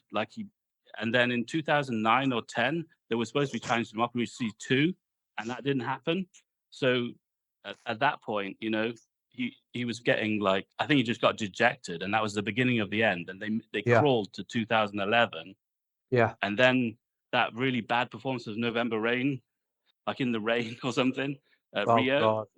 Yeah, when he came on with the yellow, Rio, the yellow orange, jacket. yellow yeah, jacket. yeah. But I And think he stopped, like you said, he started turning up on time, but that meant he didn't warm his voice up and he just stopped giving a shit. I think Yeah. from a point like Dublin, he stopped giving a shit, and the record label weren't going to fund his next record or whatever. So he stopped giving a shit and got some coke rings and pretended everything was going great and became like Vince Neil. And they became Yeah. like a sort of glam rock, Yeah. hair metal version of Guns N' Roses. I mean, And then personally, I kind of, from what I know of the music business, just from talking to my cousin about it and stuff, I kind of feel sorry for Axl. You know, I'm more sympathetic towards him as an individual. You know, aside from the business, you know, I think he's been held almost, you know, held captive by Stitch. expectations and the fucking leeches around him, you know. And Does that include Team Brazil? oh yeah, I mean, Yeah. I firmly think that there are a bunch of fucking leeches, and his life would be a whole lot better without those people around him. And if you look at that period, and it coincided with Downzy taking over the forums, and I mean, I couldn't think of a more, you know, ill-suited individual to run a Guns N' Roses forum than that fucking prick. I mean, he is just, I don't even know where to begin with that guy. I mean, he's unsuited in every fucking way you could possibly imagine to run a Guns N' Roses forum. All I right, don't Tell us from Facekicker. Toronto, right? I Yes, hold on, don't personally guys. understand where, from his point of view, what attracted him to actually do it in the first place. Facekicker. Give me 1 second here. Two things. One, Liarz. I'm not sure that's Red Hook. We did have that interview of Red Hook, which is one of my favorites. We got to try to rebook Red Hook to come back on the show. But I'm not sure. It does sound familiar because we have heard that story before about Axl, about someone meeting him.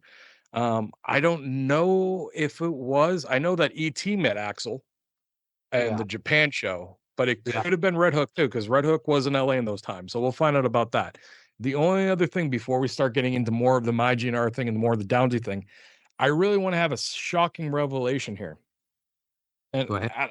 there's a chance that, you know, that Axl Rose will never listen to SHEEEIT Radio. I completely understand that, and that's probably never going to happen. But if he does, he needs to hear that Facekicker, which everyone will probably call the biggest troll in the history of the GnR forums, the best troll, the funniest troll, just said that he sympathizes for Axl, that he empathizes, he understands Axl. He feels that Axl was a victim of the music industry to some degree, and that as a human being, he understands where Axl is. And I just didn't expect that at all. I mean, that is a massive revelation. I think that it's probably no one's really going to pick up on it. Yeah. But just to let you know, Axl, we're actually your fans, pal.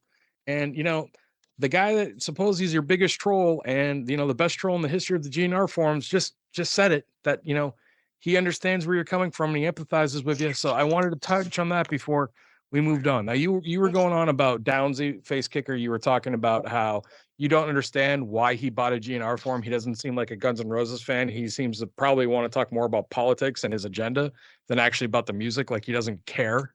So continue. Yeah, I mean, I've had some interactions with celebrity over the years in different arenas, shall we say. And you know, I've met Johnny Depp. I've hung out with Johnny Depp. I've drank with the guy. And seeing that kind of celebrity up close, it's a weird thing. You know, they've got a very different reality than you or I, and they're constantly surrounded by a bubble, a kind of a shield that shields them for good or ill against the outside world. And it's probably necessary. Uh, But the thing is, that shield is only as good as the people that operate it. And Johnny Depp has got some very good people operating it. Axl Rose does not. His shield is operated by Team Brazil, and they are parasites. Simple as, I don't give a fuck what anyone says about them. There is enough evidence out there to show that they are fucking parasites. Facekicker. And yeah, You know, I'm not trying to interrupt you here, but you were saying they're parasites, and I've had personal interactions with Fernando via messaging back and forth with him. yeah, And I have to say, in all honesty, he's been nothing but like super polite, super cool. He knows who I am, from, you know, the forums and everything else. And he's never once been a dick. He's always been kind of a really cool guy. So he knows about the Assad thing, yeah, I literally, made the joke that, he's Fernando al-Assad. yeah, And it didn't bother him. So like, I'm not trying, I get what you're saying, but I don't know if Fernando's the one that gets the blame. Now I know he had the allegations with Benzova by Kat yeah. Benzova, and I have no knowledge of that or what's going on there, just what I read. But like through my interactions with him, dude, he's always been pretty chill and just a nice guy. And Yeah, I'm just saying that, and I totally get where you're coming from. I just wanted to throw that in there too. Also, that Axel's very volatile. Yeah. He would. Well, Fernando would not be my number one source of criticism. I think the relationship between Axel and Beta, whatever you want to call her, is the issue. His mother. Yeah. Yeah. Didn't she adopt him? Well, my main concern with that relationship is when she started giving Axel an ultimatum, that it was either her or, that time when there was kind of an Yeah. issue with different managers, and she was kind of like, it's either make me the manager or I'm gone, and I think that bordered on abusing her own personal relationship with Axel. I don't think that's healthy. Yeah. But they had like a string of managers that wanted to just get a reunion and forget whatever Axel wanted. And I think she was saying that you could see that Axel was being destabilized by it and frustrated and angry. And that, it's kind of like they're involved with each other. But it did seem like she, on one hand, it looks like a hostile takeover. And on the other hand, it looks like she had a point, like Doc McGee or that Greek guy who came in. Their one thing was reunion, and Axel's one thing was no reunion. So she said, "Well, just let us do it, for better or worse." To play devil's advocate, I suppose you cannot always believe everything that has been obviously reported about them either, and it is interesting that, ultimately we've ended up with a reunion of sorts, and it's the reunion that essentially that everybody wanted, which was essentially Axel and Slash. I would love to know the inner workings of how much influence Team Brazil had in either enabling that or preventing that over the years. I have information on that. Yeah, wasn't Perla partly responsible for not having the reunion all these years? I mean, you got to think Team Brazil.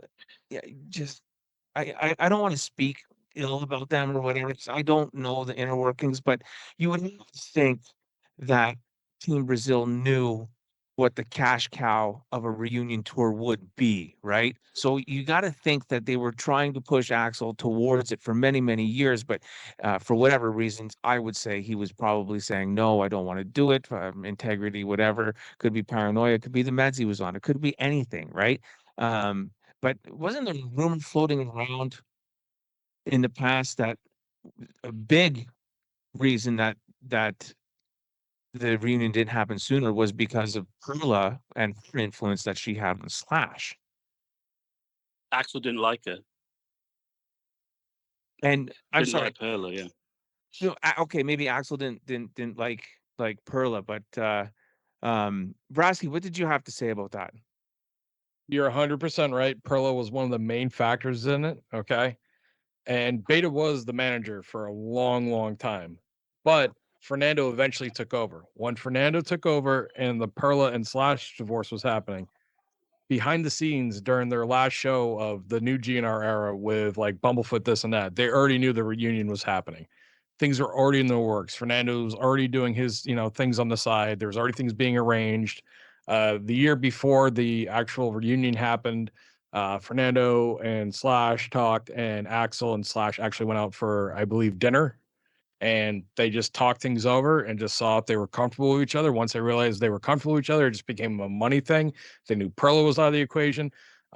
Slash and Duff both knew, which Duff deserves the most credit, I would say, for getting the band back together. So pretty much in 2011, when, Axl and Duff magically met up at the hotel, randomly, that's when everything got in motion. But Fernando and Duff were the main reasons the band got back together, why Slash was, pushed back into the band. And when the whole divorce with Perla happened, it was just pretty much guaranteed that was going to happen from that point on. Wasted, does that make sense to you? Yeah, exactly. And sort of there was always this thing that like Perla wouldn't let Slash take the pay cut. Like she would demand more money for Slash in the reunion deal, because the reunion deal was kind of like almost like Axl 50%, Duff and Slash sharing 50%, and Perla would not want to do that. She was That wasn't happy how the with, deal broke down. it was in Essentially, general. no, yeah, it kind of Yeah, is. it Like was Slash is getting, no, Slash after is getting after 30. the tour. Hold on. Slash is getting 30. Duff is getting 20. So there's your 50. But Axl, out of his 50%, is paying for the rest of the band members, their salaries, and all the other stuff that goes into it. So he's getting 50%, but he's also paying for a lot of the cost. So in general, the differential is not that much. It's not like they're, just here's 100% of the take. We're splitting it 50-50, where Axl or Okay. Slash and Duff get 50%, and then Axl gets a full 50. Axl's paying for a lot of the expenses when it comes to having Frank, when it comes to having Richard, when it comes to having Melissa. There's other expenses that are going into that with Axl. I So heard it. I thought it was kind the of other way around. summarize, to kind of summarize it, you can just basically say it's always the fucking women that are to blame. Yeah. Pretty Yeah. much. I mean, Okay. Perla probably I didn't guess we want could him have done going a on tour. we could have done a 5-minute segment on that. Just like, listen, it's the bitches that will get you. Yeah. Joe Pesci Yeah. was right.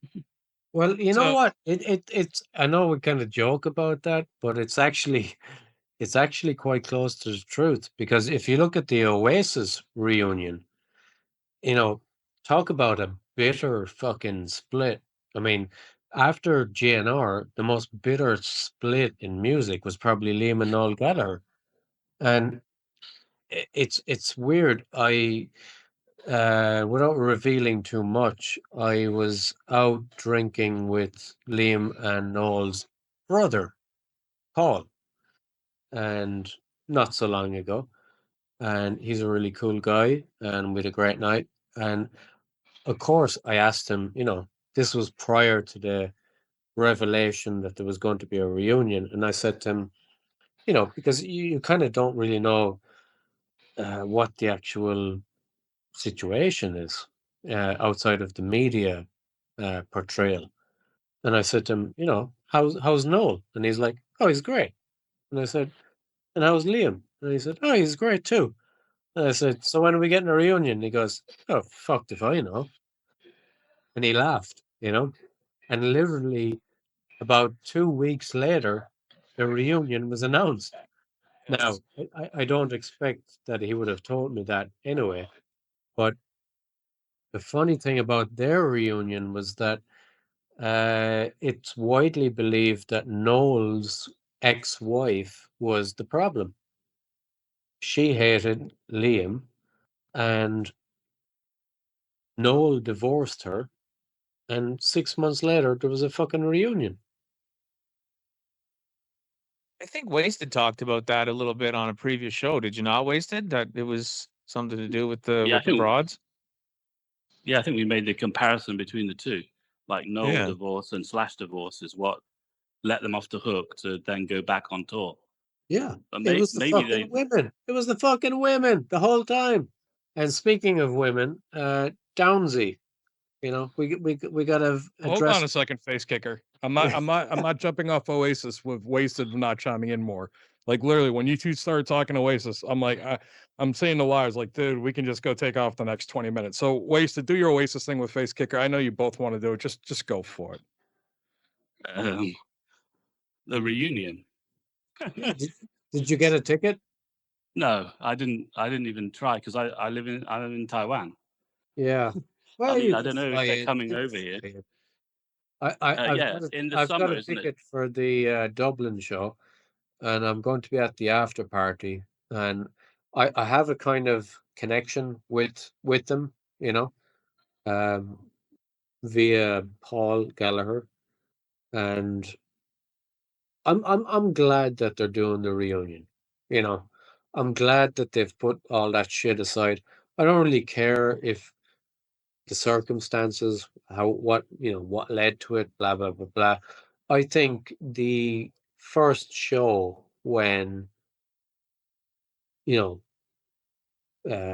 Noel plays those opening chords of whatever they start to play, and Liam walks on stage and hits those first notes. I think right there, right then, they're gonna know that was the right thing to do.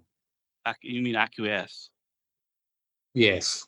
That song, yeah, where they're both singing, and it's like it almost sounds more like American rock than maybe some of the other songs, which are more like Britpop, or not Britpop, but as the lyric goes, because we need each other. Yeah, and that's always been their thing.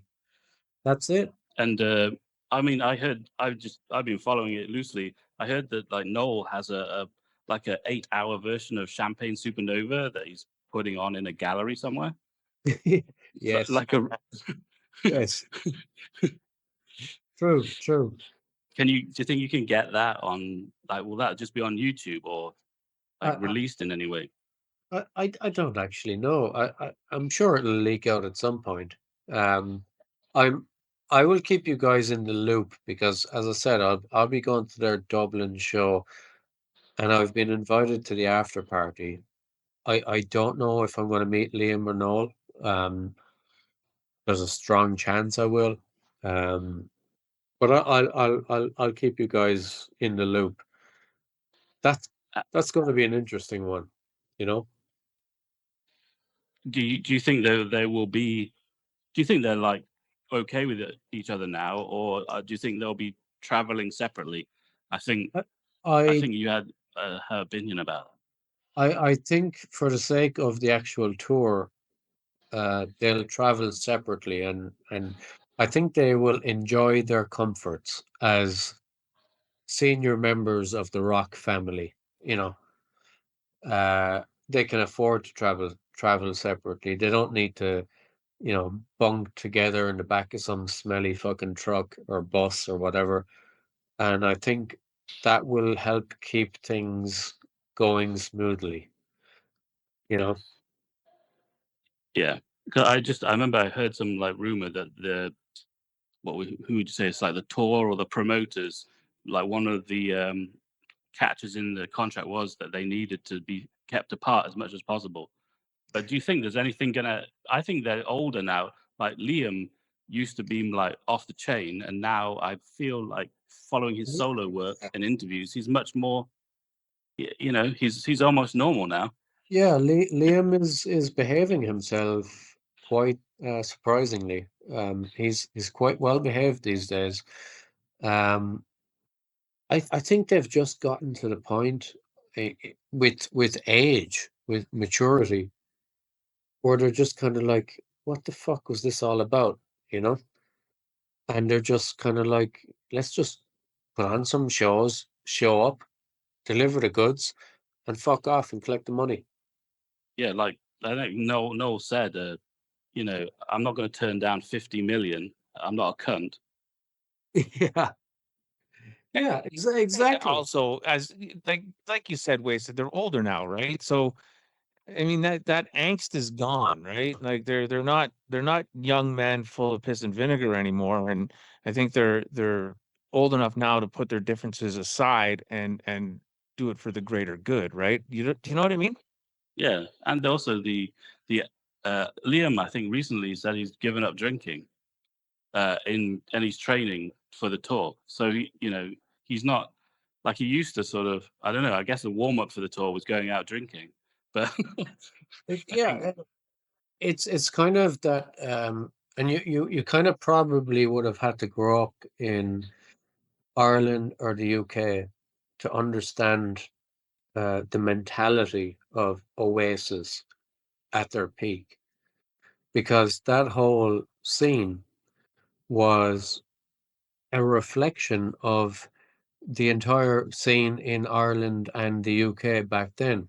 You know, it was a hard drinking, you know, typical pub boozing, football watching, go out at the weekend, get fucked up, kick someone's head in. That was the scene, you know, and they were as much as a kind of a a mascot for that scene as a reflection of that scene. And we're all fucking older now. I mean, I'm 42, they're 50, 52, and everyone's just kind of like, can't do this anymore, you know? Yeah. And It gets to a and point. It gets to a what point in your life where you just got to say fuck it, right? I mean, yeah, there's a lot more things that are more important than going around and smashing faces in or having like even holding grudges, man. I mean, the older you get, you just the grudges you are they seem like they're simple. Like it's a mellow, nuisance that you don't need to have as you get yeah, older because you what's the you point of mellow it out. now? You mellow out, and like, let's Absolutely. not forget that Liam and Noel Gallagher are Irish. You know, they're very Irish, despite the fact that they came out of the UK. Their mother and father are both Irish, and my friends who are friends with them are Irish. And you know, I know for a fact that Liam and Noel and Paul visit Ireland regularly, and even Bonehead is Irish, you know. And if you're Irish and you grew up in that era, and you've got a brother, as I do, that's a few years older than you completely understand that dynamic that they have between each other. It's kind of like you love each other, you hate each other, you want to kill each other. It's a very Irish thing. And as you get older, you mellow out and you're just kind of like, you know what? Let's just go to the pub. And that's exactly where they were at. yeah, I think Liam grew up a bit more. I mean, obviously they're not doing all the same kind of recreational pursuits as they were, so Liam won't be as maybe annoying as he was on the tours to Noel. Yeah. So I think that's where the problem started, is Liam, you know, going for it much, much more than Noel. I think Noel's trying to look after him too. Yeah, I think he has to Liam has keep his eye on him. Liam has become a lot more professional, definitely. Facekicker, I loved your description of how Irish people are, because you know I'm very Irish. I got freckles, I got red hair, I burn like a fork in the microwave, and that perfectly describes a family outing. You know what I mean? Like if it's your brother, it's your cousin, whatever. Fuck them. You know what I mean? Yeah. Like you love him to death. If someone else hits him, you're gonna have an issue with it. But you know, if you Oh, gotta yeah. punch the fucker, you do it. It's Yeah. simple. It makes sense. I know what you mean, and I don't think that in today's society, people understand that's just part of who you are. You know, Yeah. Italian folks are loud and they're loving, and they have these big family dinners, and you know this and that. It's part of their culture. Being Irish, you know, real Irish, you're gonna get in fistfights with your family. You're gonna yell, you're gonna scream, you're gonna get pissed off, but you also love Yeah. them. There's a thin line, and you explained it perfectly. Now Yeah. I know you guys are talking Oasis, and we're gonna get back to the GnR thing right now because eventually we're gonna hit Downzy. We're eventually gonna talk to Miser Death Hoax. We're gonna get there. All right, this has been a long show, but we don't get you on. We've been waiting for years. We finally got you on. So The I'm gonna hit death one of thing for Miser. Yes, but before we move on to when the band reunited, because we're about there, I do want to talk about the best new GNR show of all time, and I cannot have you on the show and you Yeah. not speak about it. And Liarz and Wasted, you better chime in. Yeah. Facekicker, do you know what show I'm going to bring up or no? I have my Okay, ideas. we're going to but- talk about the Bridge School show, buddy. Okay, the greatest performance in rock history. Tormenting Yeah. a bunch of special needs children. Facekicker, come on. Talk us through this. I think when I heard Axl saying "Yeehaw," like 2 minutes into or a minute into "Welcome to the Jungle," it's like "Yeehaw," and there's a bunch of drooling retards in front of him.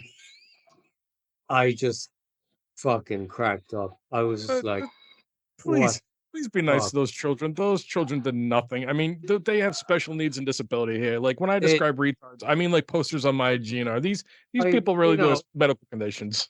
I kind of adopt the kind of you know, there's something about Mary, you know, the what's his name, Matt Dillon's character, you know. Warren. I work with retards. I love those goofy bastards, you know. And that was exactly what I was thinking when I saw that show. Kind of nobody will tell me who I cannot refer to as a fucking retard. Yeah, Jesus, Well- what the fuck were they thinking? I mean, Well, I'm not trying to tell you who you can't refer to as someone as a retard. I'm just feeling bad because these children, they're Down syndrome. They have special needs. They're kids. they did not deserve to have No. DJ Ashba on an acoustic trying to play Welcome to the Jungle while Pitman, drunk off his face, Yeah. swung a towel around the place and kind of just clearly was fucked up. And maybe that was the greatest concert of their life. I don't know. I hope. Let me ask you this. You're sitting there and, there's parents there with their special needs children. And these kids have, really a lot of stuff going through, a lot of bad medical stuff. And we all wish them the best and hope they're okay. All right. But of course. Axl Rose decides that he's going to start singing "You're Fucking Crazy" to a bunch of mentally disabled individuals singing "You're Fucking Crazy." Oh yeah, child. you're fucking crazy. And he's making like what's going through the mind? Like, hey, let's put that on the set list. It was at some point I just presumed that there was a lot of cocaine involved. There had to have been. I mean, I there can't had to see have how been. it couldn't have been it, you know. And Neil Young was kind of watching on, kind of going, "What the fuck have I just done?" You know. No, I think they were Liarz. doing the show for Neil Young, weren't they? Didn't they? Yeah. Axl called Neil Young a powerhouse, as I remember. And Didn't they and say- Pittman called him Neil Pittman because he hogged the mic. He got Yeah. on the mic with I would like to think that Neil Young had been off cocaine for like maybe 2-3 decades at this point. Oh, yeah. And when he saw this starting to unfold, he just was like, "Fuck it, I'm doing a bump," you know. Yeah, was Bring he out the married to mirror. Daryl Hannah? Wasn't he married to that mermaid To Neil who? Young? at the time? Daryl Hannah? no, Neil Young was married to Daryl Hannah? I think No. so. Yes. Go look it up on Wikipedia and get back to us. Well, I gotta ask. I gotta I think ask Liarz a question here. I think she revealed that she was autistic, so that would make perfect sense. Okay, well that would make sense. No, Liarz. I believe that during that concert they actually had a duet with Axl and Neil Young for Castles Burning. Am I correct? I believe so. Yes, I believe you're correct. Okay. Also, Liarz, you're a big fan of the Spinal Tap movie. I've seen it. Yeah, it's a funny movie. Would you say this is the most realistic Spinal Tap concert that's ever actually happened? It's definitely giving. There's not another one that comes to my comes to my mind right now. So Facekicker, I what would about say you? yes. Do you agree that this is probably the most Spinal Tap real concert that's ever happened? Yep. Yep, Neil thank you, Young Wasted. married Daryl Hannah. Are you serious? Yeah. Wow. Unless I'm exceptionally drunk again, but What year did this happen? I'm seeing dates like 2018, 2014. Hannah began a relationship with musician Neil Young in 2014, and they married in 2018. Are they still married? I'm on my phone in 7-Eleven. Okay, I'm I'll trying look it to, up like, real quick. operate the. Now, did we lose Facekicker? Did the booze finally get to him, or did Downzy's assassins finally get there? Did a bunch of blue-haired people show up to Spain and attack the villa? Sorry, I gotta grab another drink here. 1 minute. Okay, take your time. I'm gonna look this up. So this is a good time where we can do post edit. So let me look up the Daryl Hannah thing because that's fucking Right shocking. here. Yeah, they're married. Still married. Believe so. Okay, But maybe they weren't so married in the Bridge School show. so Daryl Hannah is married to Neil Young. What? Are you guys serious? She's married to fucking Neil Young? Yeah, it's all Yes. about the politics and stuff, isn't it? Holy shit! I don't know what the fuck's going on anymore in this world, man. It's like COVID happened and like the Matrix fucking just imploded. Spouses. Daryl Hannah married 2018. Daryl Hannah. And Daryl Hannah is the mermaid in Splash. And Daryl Hannah's from Splash. Yes, the movie Okay. with Batman. There. What's his name? Michael Keaton. No, Splash has Tom Hanks and John Candy, sir. Oh, is it John Tom Candy? Hanks. Wow, I remember it being Michael Keaton, but okay, Tom Hanks. Yeah, but she's definitely the mermaid. Yes. That's crazy. Neil Young. It doesn't make sense. He I should be don't married to know some- how. Wow. Like I'm checking both of their Wikipedia pages, just in case there was a mistake or something. And both of their Wikipedia pages state that they're married to each other. Yeah, and they got married in, can't wait like till I you said, find the image. 2018. The post up in the show with them together. I can't wait to see that image when I watch the show. All right, Facekicker, are you back? Yeah, nearly. I'm just fixing a gin and tonic. 1 minute. Wasted, he's mocking you.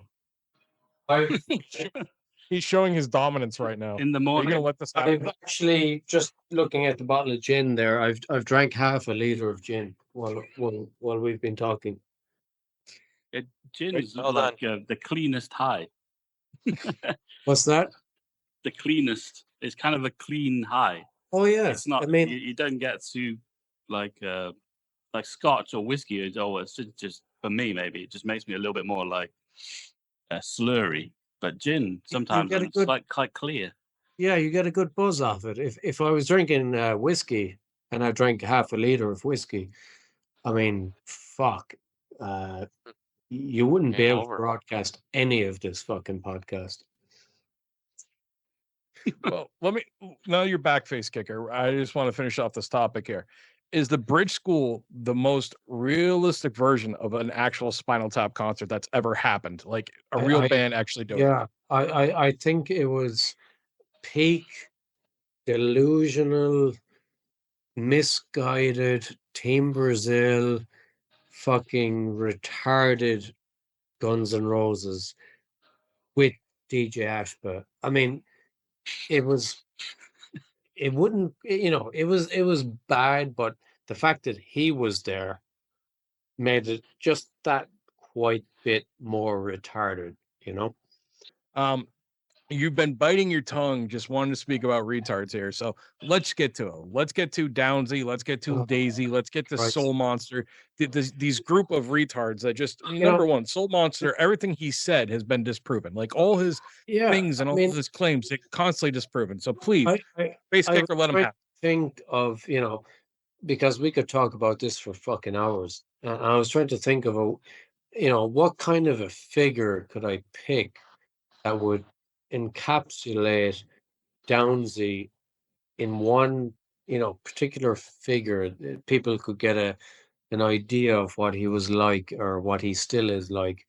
And I'm thinking there is nobody better than Dr. Cocteau from Demolition Man. That is Downzy. Absolutely. Have you guys seen Demolition Man? Yeah. Great documentary film. Yes, Yeah. absolutely. It was Sylvester Uh, Stallone, Wesley Snipes, and the Dr. Cateau. Yes, just the that idea is of the civilization. that is Downzy. Downzy is Raymond Cocteau in a nutshell. And he hijacked my GNR for whatever fucked up reason I still don't understand. And he just implemented this liberal, do-gooder, kind of politically correct regime on a fucking 80s cock rock band forum.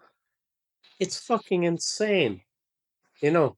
And that scene in Demolition Man where Sylvester Stallone kind of figures that something is really fucked up about society in this new era that he's after waking up in, and he goes down into the sewers and he confronts, Edgar Friendly, and Edgar Friendly has this great fucking speech, and it is exactly, what Downzy is all about and what he doesn't want on the forums. And I'm going to read that speech out to you guys right now. And he says, according to Cocteau's plan, I'm the enemy. Because I like to think, I like to read. I'm into freedom of speech and freedom of choice. I'm the kind of guy who wants to sit in a greasy spoon and think, gee, should I have the T-bone steak or the jumbo rack of barbecued ribs with the side order of gravy fries?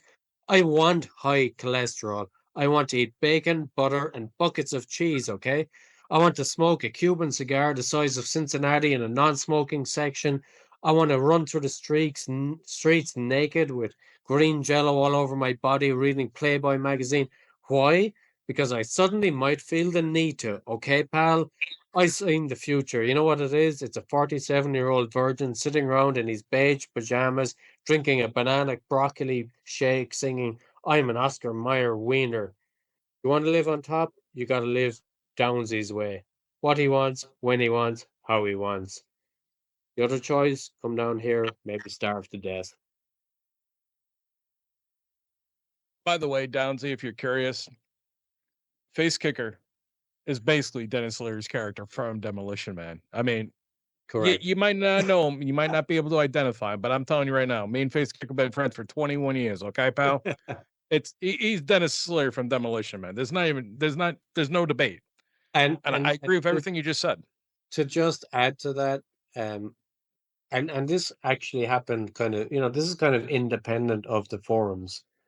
When I was living in America, people genuinely, and I mean genuinely, asked me if my father was Dennis Leary because I actually look quite like him. Is he? No. Are you sure? Pretty sure. Okay, that's not a but definitive. I will say to you this, right? If you were to put me in a Dennis Leary lookalike, contest, I'm pretty sure I'd fucking win. Yeah, trust me, I understand that completely. I mean, I got the whole John Candy look to me. Not the one he was like super fat, but like when he was like reasonably sized. Yeah. I got, you know what I mean? And I'm okay with that. I mean, the worst thing in the world, like if someone compares me to John Candy, it's like, That's not a big fucking insult. John Candy fucking ruled, pal. Well, you know, Um, if you can dig up a photo of John Candy with Dennis Leary, if that ever happened, that's pretty much you and me, bud. Yeah, pretty much. It's Proud. dead accurate. And as for Downzy, you know, that fucking sums up that prick and his reign of fucking terror. You know, he's like fucking Robespierre in France. You know, it's just this fucking. Where did this prick come out of? Nobody knew who he was, and all of a sudden he's like sending these kind of, you know, PMs like, I don't like your tone, I don't like what you're saying. It's like, who the fuck are you? You know, I'm posting on these forums since fucking 2004, and this prick shows up, you know, 10 years in, and he's like, I don't like your tone. It's like, fuck off, you know. I mean, I wouldn't Yeah, mind. that's what I thought. Yeah, he kind of you'd be having a kind of political discussion about, say, Trump or something, like Russiagate or something, or yeah, Obama, and then instead of just having the conversation and arguing about it, he would like PM you and threaten, say that you're a troll, and he's going to ban you if you make one more post. yeah. That kind of thing. Do, I'm do, quite do, do you affable. guys do you guys know that he deleted, you know, the way you could go into the members list on MyGNR, and it would show you you could kind of sort the members in terms of their post count or the date that they joined the forum. Do you guys remember that? Oh, yeah. It was like a leaderboard of Oh, yeah. of posters based on the number of posts that they had. Downzy was so petty, he deleted about 10,000 of my posts. I think he deleted all my post count. So yeah, so that I would suddenly no longer appear as a top poster on the forum. Now, Facekicker, you might be upset about your post getting deleted here, but we're talking Wasted's post getting deleted. You might have had 10,000 posts, but Wasted was putting up six-digit numbers. If I remember correctly, Wasted had about 45,000 posts deleted. I made it to 50,000. Yeah, yeah. And then retired from the game. Yeah. It's absolutely fucking unreal that this guy could just come in out of nowhere. I don't give a fuck if he bought the site. He could come in and just basically rewrite the landscape and the history of the site by deleting all these posts. And the most fucked up thing about it was that he'd present this kind of public face of, you know, I'm kind of being sensible and you're maybe skirting the boundaries of what's politically acceptable. But he would send you these private messages where he was the most abusive prick going, you know? That's what I Well, felt. I want to chime in here with something that's going to make you guys laugh. Instead of them always being wrong, and then like if you call them out on being wrong, they freak out. Like when I returned, I saw the forum, and I'm like, nope, I don't want any part of this. But what makes me laugh is how they're always wrong about things, and they don't admit it, and they keep saying they're right, but they're wrong. But they're like the MSNBC of forums. They just have nobody watches them. No one goes there. Like, oh, we're the biggest, we're the best. So they claim that. But let me throw out some numbers here. That guess what? If you're listening, anyone can go ahead and do. So their big thing is they like to talk politics over there. So their politics forum, and I quote, this is numbers you can all look up right now. So it's called the U.S. Politics Elections Thread 2.0. It was created on January 13th, 2021. It has 2,800 replies and 126,000 views. So that's what they have, all right? 2,800 replies and 126,000 views created on January 13th, 2021. Now you go look at our forum.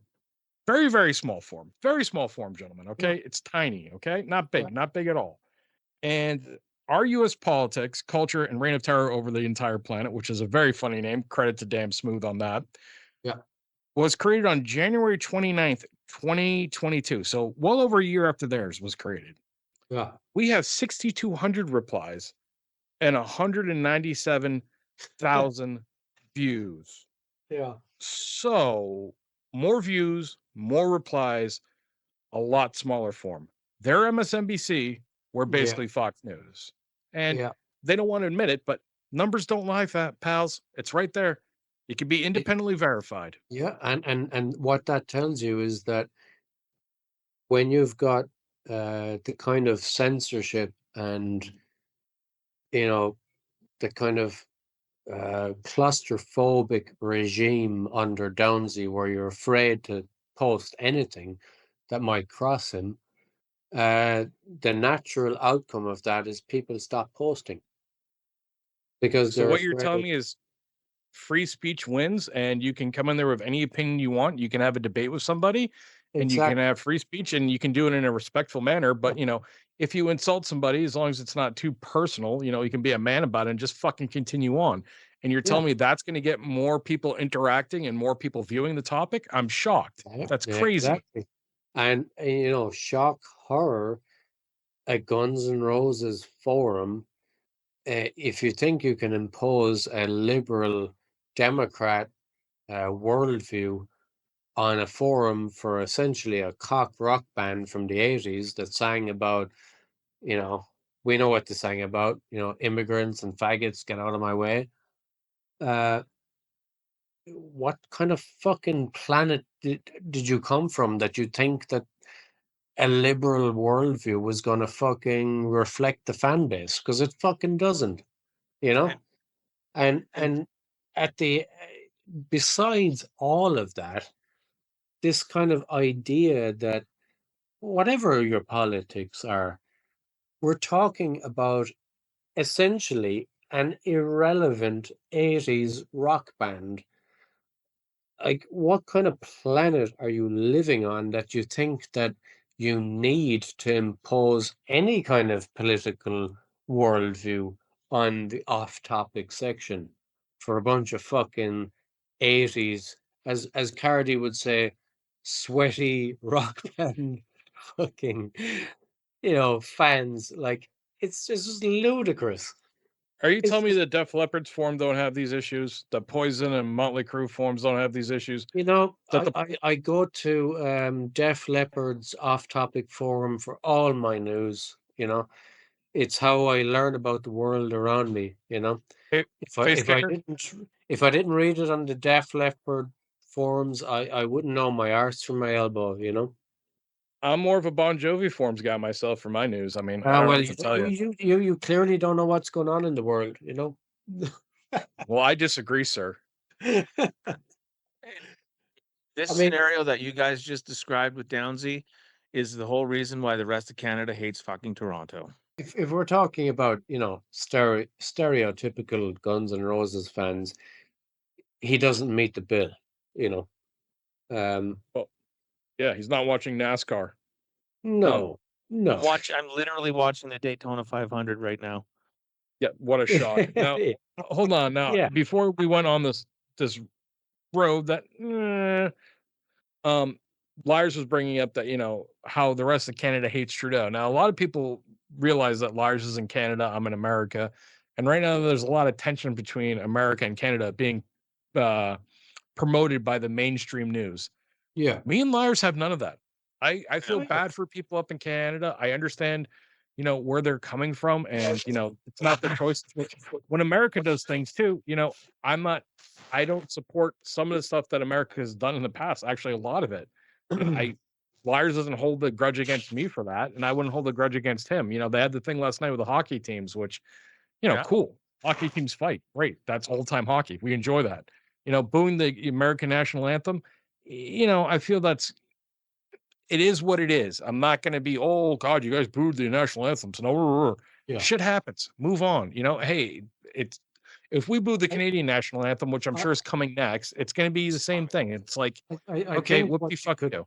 I think what you could kind of boil all this down to is that basically the idea of trying to impose any political ideology on a Guns N' Roses forum is fucking absurd. It's ridiculous. Absurd. Yeah. Absurd. It's ridiculous. It's ridiculous. Absolutely. You're talking about a bunch of fucking, Guns N' Roses are not a band that were ever particularly, political They were never particularly, intellectual. They were a fucking 80s cock rock band that kind of, expanded into the 90s realm, and they were what they were, but they were never fucking Facekicker. political. You're a dirty fucking liar. Okay, we all know that Steven Adler is a member of Mensa. Yeah, Okay. I mean, everyone is trying to decipher what he really meant by butter tray all that time. Um, Stephen Hawking died on his deathbed trying to figure that one out. You know, but trying to impose a political viewpoint onto the general discussion on the forums was just fucking retarded. No matter what the viewpoint was, whether it was No, liberal liars. or Yeah. I wanted to get your feedback. Was I correct in how I spoke about how me and you are perceiving this whole nonsense between Canada and America? Yeah, it's accurate. Yeah. All right. Well, No ill will towards you. and I hold no ill will towards you or people of Canada. You know what I mean? Yeah, Like it's go. these people are nuts, man. People are losing their shit over the booing of the anthem, right? You got people on both sides of the spectrum saying, "Do it. It's free speech. You're allowed to do it." And then you got people saying it's inconsiderate. It's rude. It's not the way to go about things. And let them have their opinions on it, whatever. I don't really have an opinion on it either way. I'm pretty sure that on Tuesday, when the tournament, there's a hockey tournament going on right now. It's called the Four Nations Cup.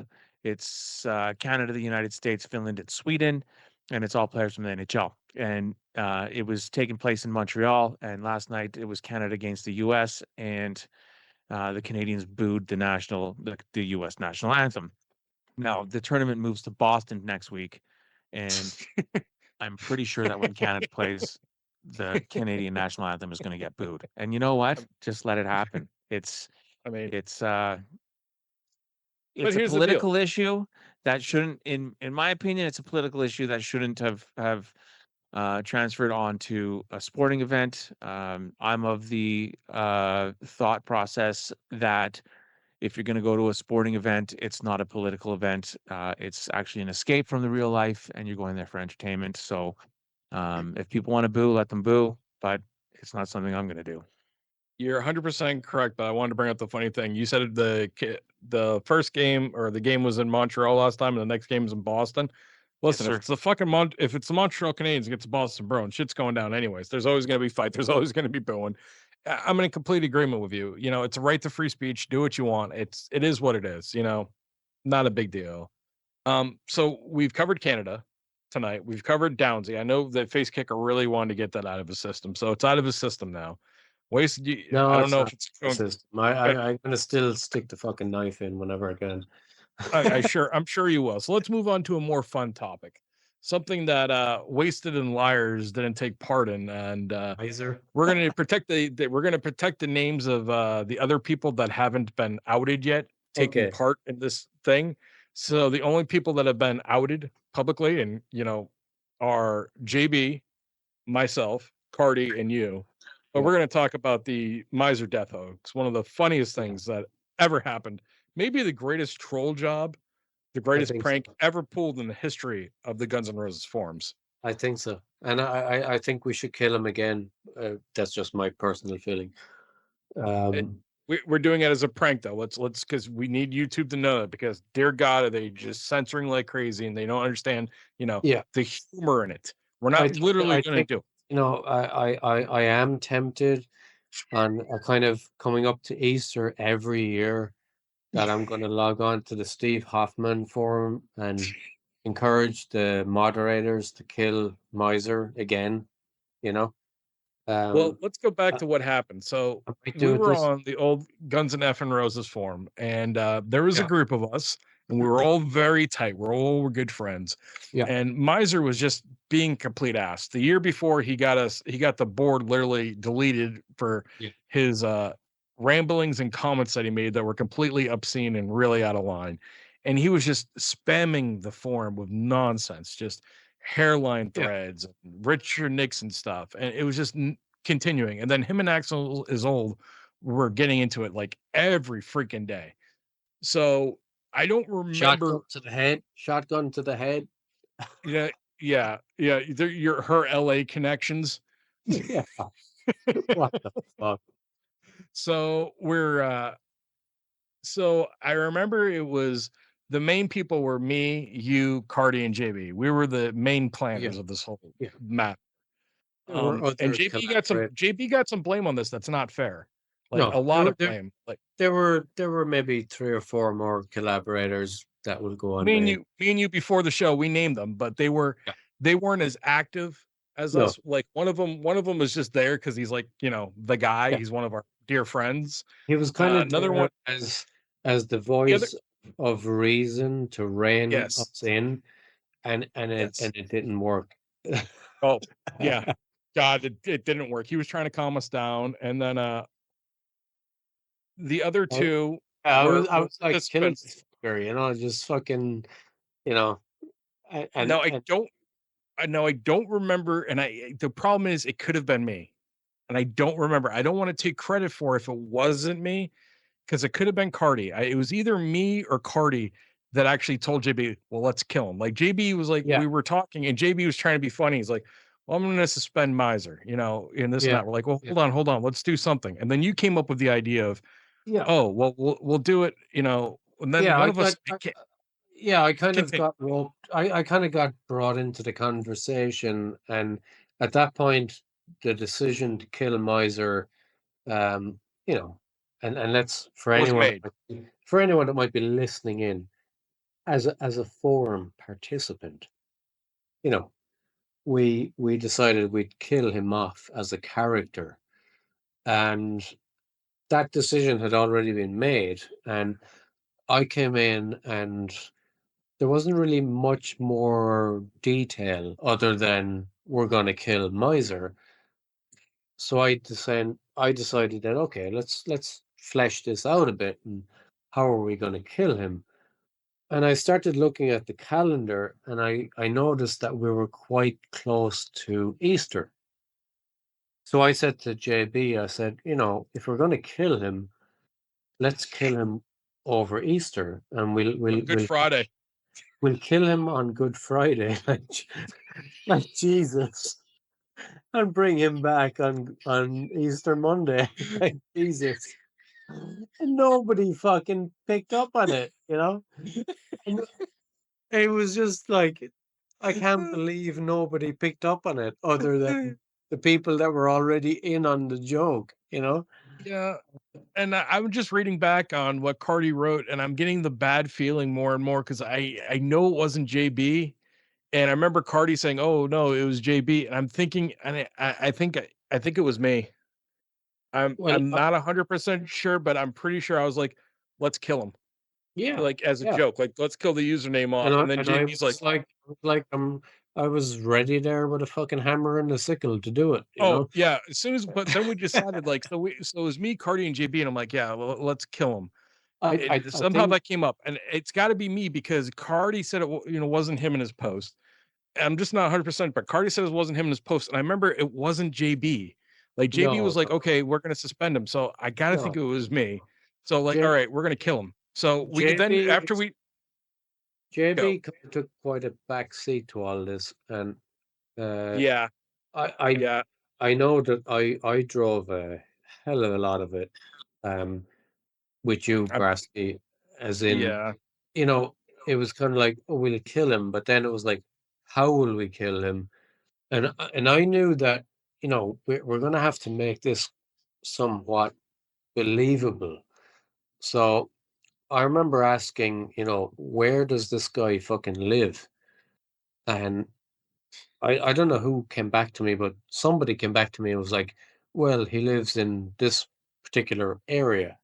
It was me. Yeah, it might have been you, Brasky. And I went on Google, and I Googled for accidental deaths, like road traffic accidents that literally had just happened that weekend in that area. And I just happened to come across this one particular story where they said that an unnamed New Jersey man had been crossing a road and was hit by a car and was killed, and they hadn't named him. And I just thought, well, this is perfect. Let's make that Miser. Yeah, And but hold on. Let's rewind this just for a second. So we brought you in. So it was me, Cardi, and JB. We brought you in. Then we brought in some more people that were very trusted. And then we're like, no, we can't bring ET in because he's just going to tell Miser. We can't bring Axl's old in because he's going to tell Miser. And you wanted to say earlier, you didn't want to bring ET in because you know he would have felt really bad about it. yeah, we kind of made a decision, rightly or wrongly, that certain posters we didn't want involved for different reasons. And ET in particular, we left him out because we felt he was too close to Miser, in the sense that let's be honest, we were pretty fucked up, and we didn't think he was as fucked up as we were when it came to doing this. You know, we knew we were going to follow through, and we didn't Yeah. think he was going to. So what Yeah. happened then was JB came up with the idea, well, I can just, I can suspend him, just suspend his account because, he's been fighting with Axl's old, so I'll suspend him so he can't access his account. So JB suspended his account, and then JB was brilliant afterwards, and I'm giving him all the credit in the world for this. But you're right, JB did take a back seat. That's why I wanted to correct it. He wasn't he wasn't the bad guy in this. He really wasn't. No, he you suspended his account for the weekend, which was perfect. So then you found the post of the John Doe getting hit in the area that Miser lives in. And I got a hold of that, and then I sent it out to a few of my friends, like, hey, spread this everywhere. I want this on Twitter. I want this to everyone. And then JB announced that Miser died. And then fucking hell broke loose. Yeah, it just kind of organically grew legs that this John Doe that had been killed in New Jersey was actually Miser. But we didn't post it anywhere. We were only sharing it, like leaking it out, like how the fucking CIA leaks shit out. Yeah, we were leaking it out to certain people so it would get done. And then you fucking we kind of he died here and there and places where we knew that this was going to grow legs. And my point where I kind of was like, holy shit, this is actually getting out of control, was I forget who it was. Somebody told me Miser's real name, which I've forgotten since. But I looked up Miser's real name on Facebook, and I knew it was Miser straight away when 7 different fucking Facebook profiles popped up. And of course, Miser had fucking 7 different Facebook profiles. And I started to see rest in peace, whatever his real name was, being posted on his profiles. And I was like, holy shit, this has actually gotten out. This has gotten legs. People that actually know Miser think he's dead. And I was like, this is fucking brilliant.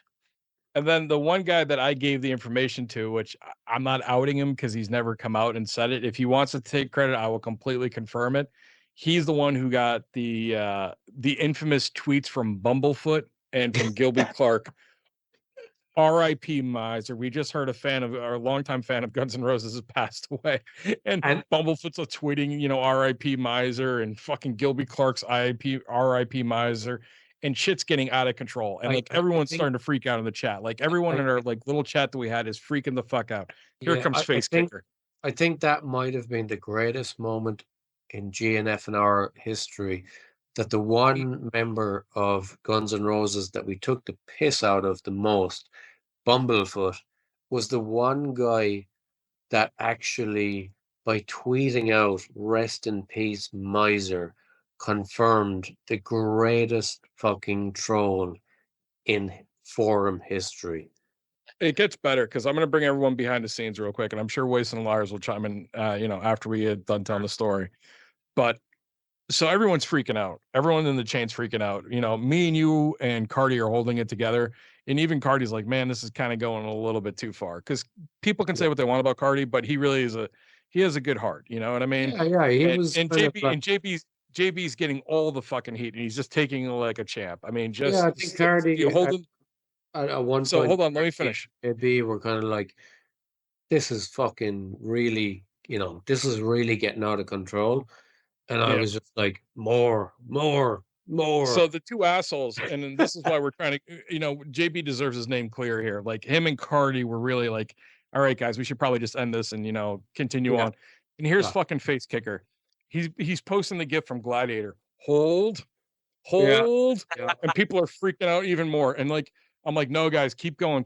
This is great. We're gonna get this to go more and more. And like, JB's getting it from all fucking angles. Cardi's getting it on Discord from all angles. And then fucking, I almost pissed my pants. Here comes fucking Facekicker. He posts in the little message chain we got in there in the private message, the fucking hold the line song. And I fucking I play on that, and I'm literally just fucking tears are coming down my eyes. I'm laughing hysterically. Yeah. And I mean, dude, if it wasn't for you, like, man, like me and you were the ones that like the guilt's me. I pushed this thing to the very limit. And I remember at one point I was kind of like, am I going too far here? And I was like, no. And then I Googled customize a gravestone. And I actually Googled where can I customize a gravestone? And I found this one little site where you could actually design a headstone for like somebody that had died, and did all these little like customization features.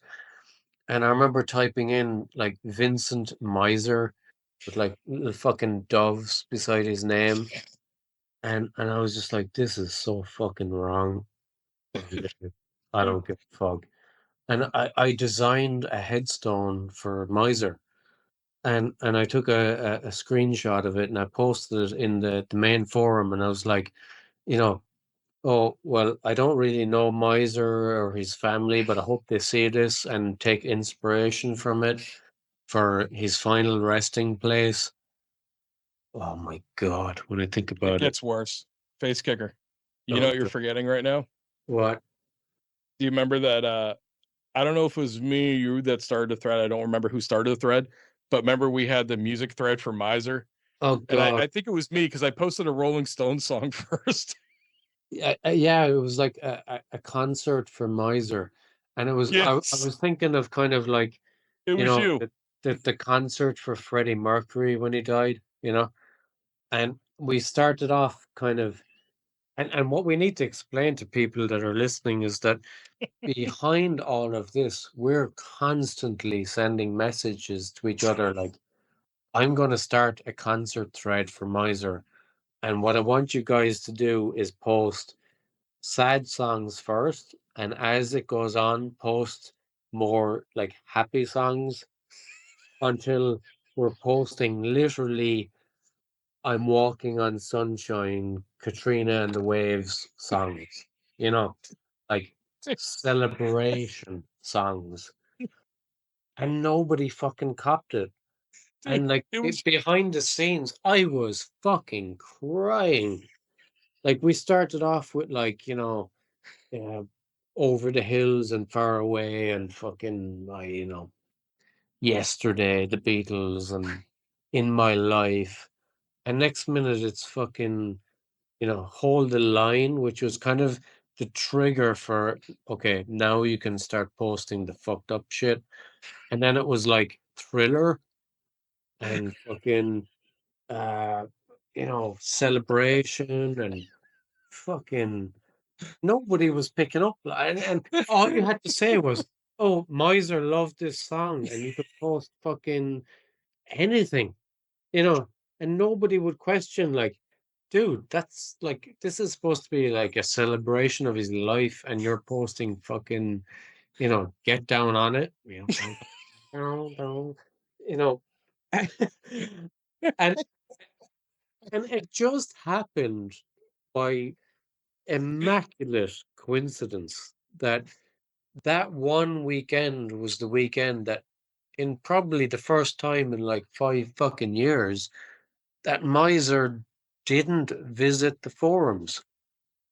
And if he had, Bonham had already banned him. So even if he tried to log in, he couldn't. Dude. So we knew that. And we were trying to think, well, how are we going to bring him back? Do you remember this, Brasky? Dude, I remember it all, and I remember, it was you who created, because I remember as soon as you told me the thread time, I'm like, nope, you created it. You said concert for Miser, and you're like, dude, we gotta start posting. So I remember the first thing I posted was a Rolling Stone song, because he's obsessed with the Rolling Stones. So I posted that, and we kept posting like really sad songs, and then you did have the timer. It's like, all right, here's the switch. And then we were just posting the most fucking random songs we could find. And the whole time, Miser later told us he was on the Fatcast at the time, and he's like, "Oh no, dude, I was away. I wouldn't even know what was going on. I think he wasn't even home. He had no idea." Like, and all fucking hell is breaking loose. This is now like the number one topic on my GnR. They're all talking about. If ET is listening, at some point he logged in from Japan and discovered that Miser was dead, and I will be honest with you, I felt really bad because, he was kind of maybe a bit closer to him than we were. And he felt like, okay, I knew this day was coming. And when he said that, I was kind of like, oh God. Dude, do you remember Facekicker? Do you remember in the chain when ET posted, it broke Cardi? Like Cardi's like, dude, we gotta stop this. JB's like, we gotta stop this. Everyone in the chain except one other person and us was like, it's gone too far. And me and you were like, no, it hasn't gone far enough yet. We got to continue. No, we were like, this is brilliant. This is perfect.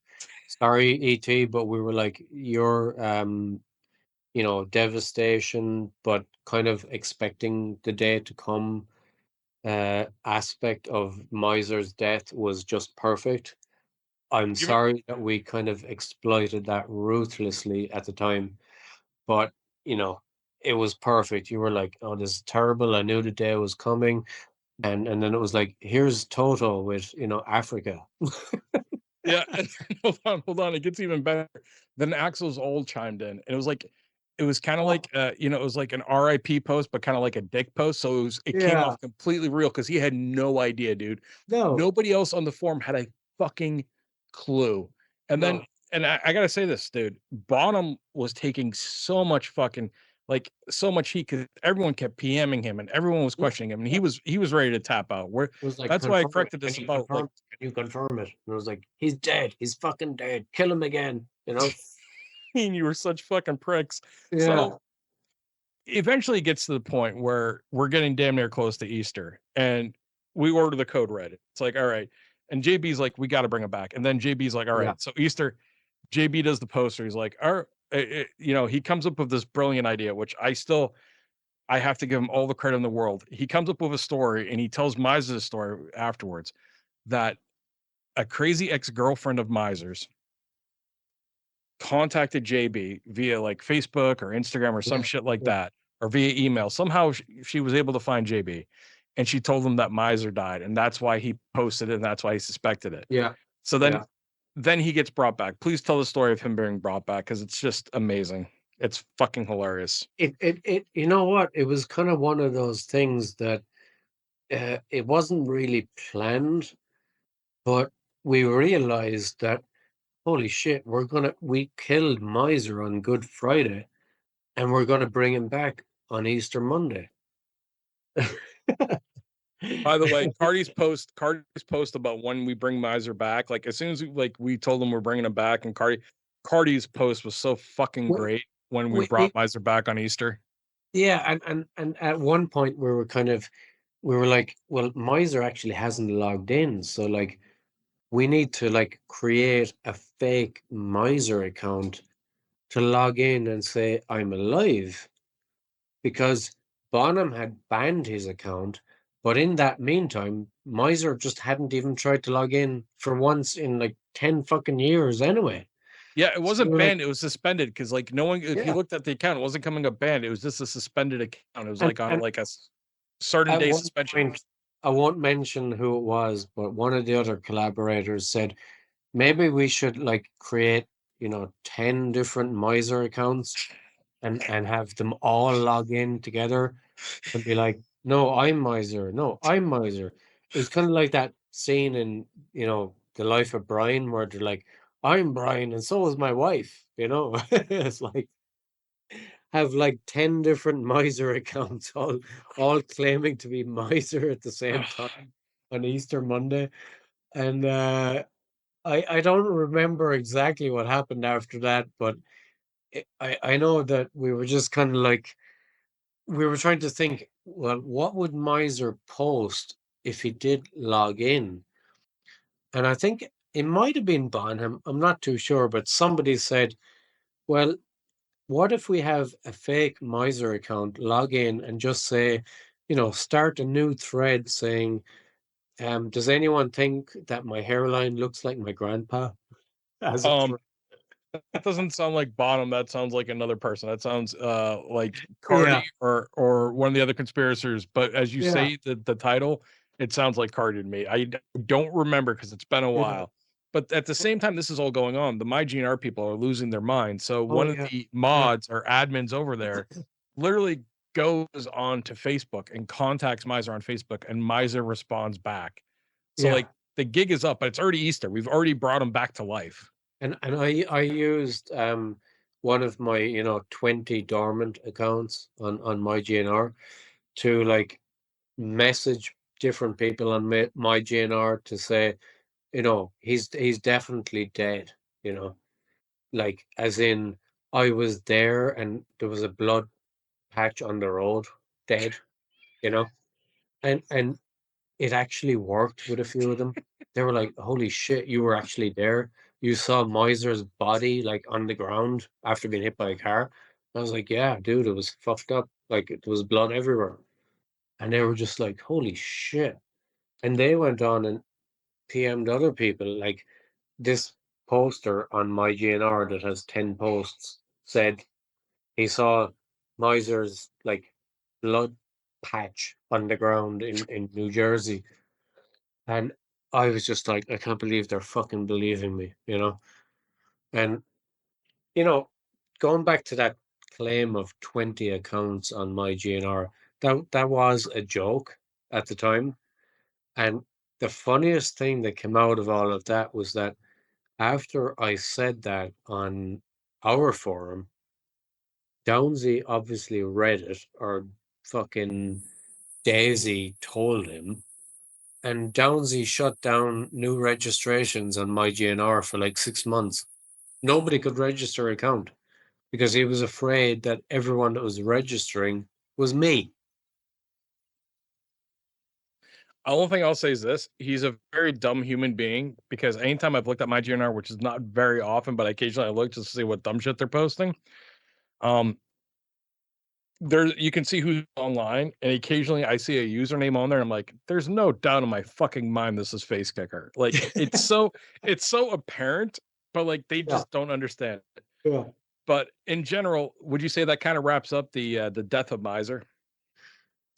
I think my favorite time around then was discovering that an entirely innocent MyGNR poster who had, maybe 300-400 posts, got shit canned by Downzy because he thought that they were me, and they weren't. I mean, the damage that you've done. I mean, good Lord. But eventually Miser came back, and he, JB told him, hey, like this crazy ex-girlfriend of yours, she told me. And then Miser completely believed it, and just everything went back to normal.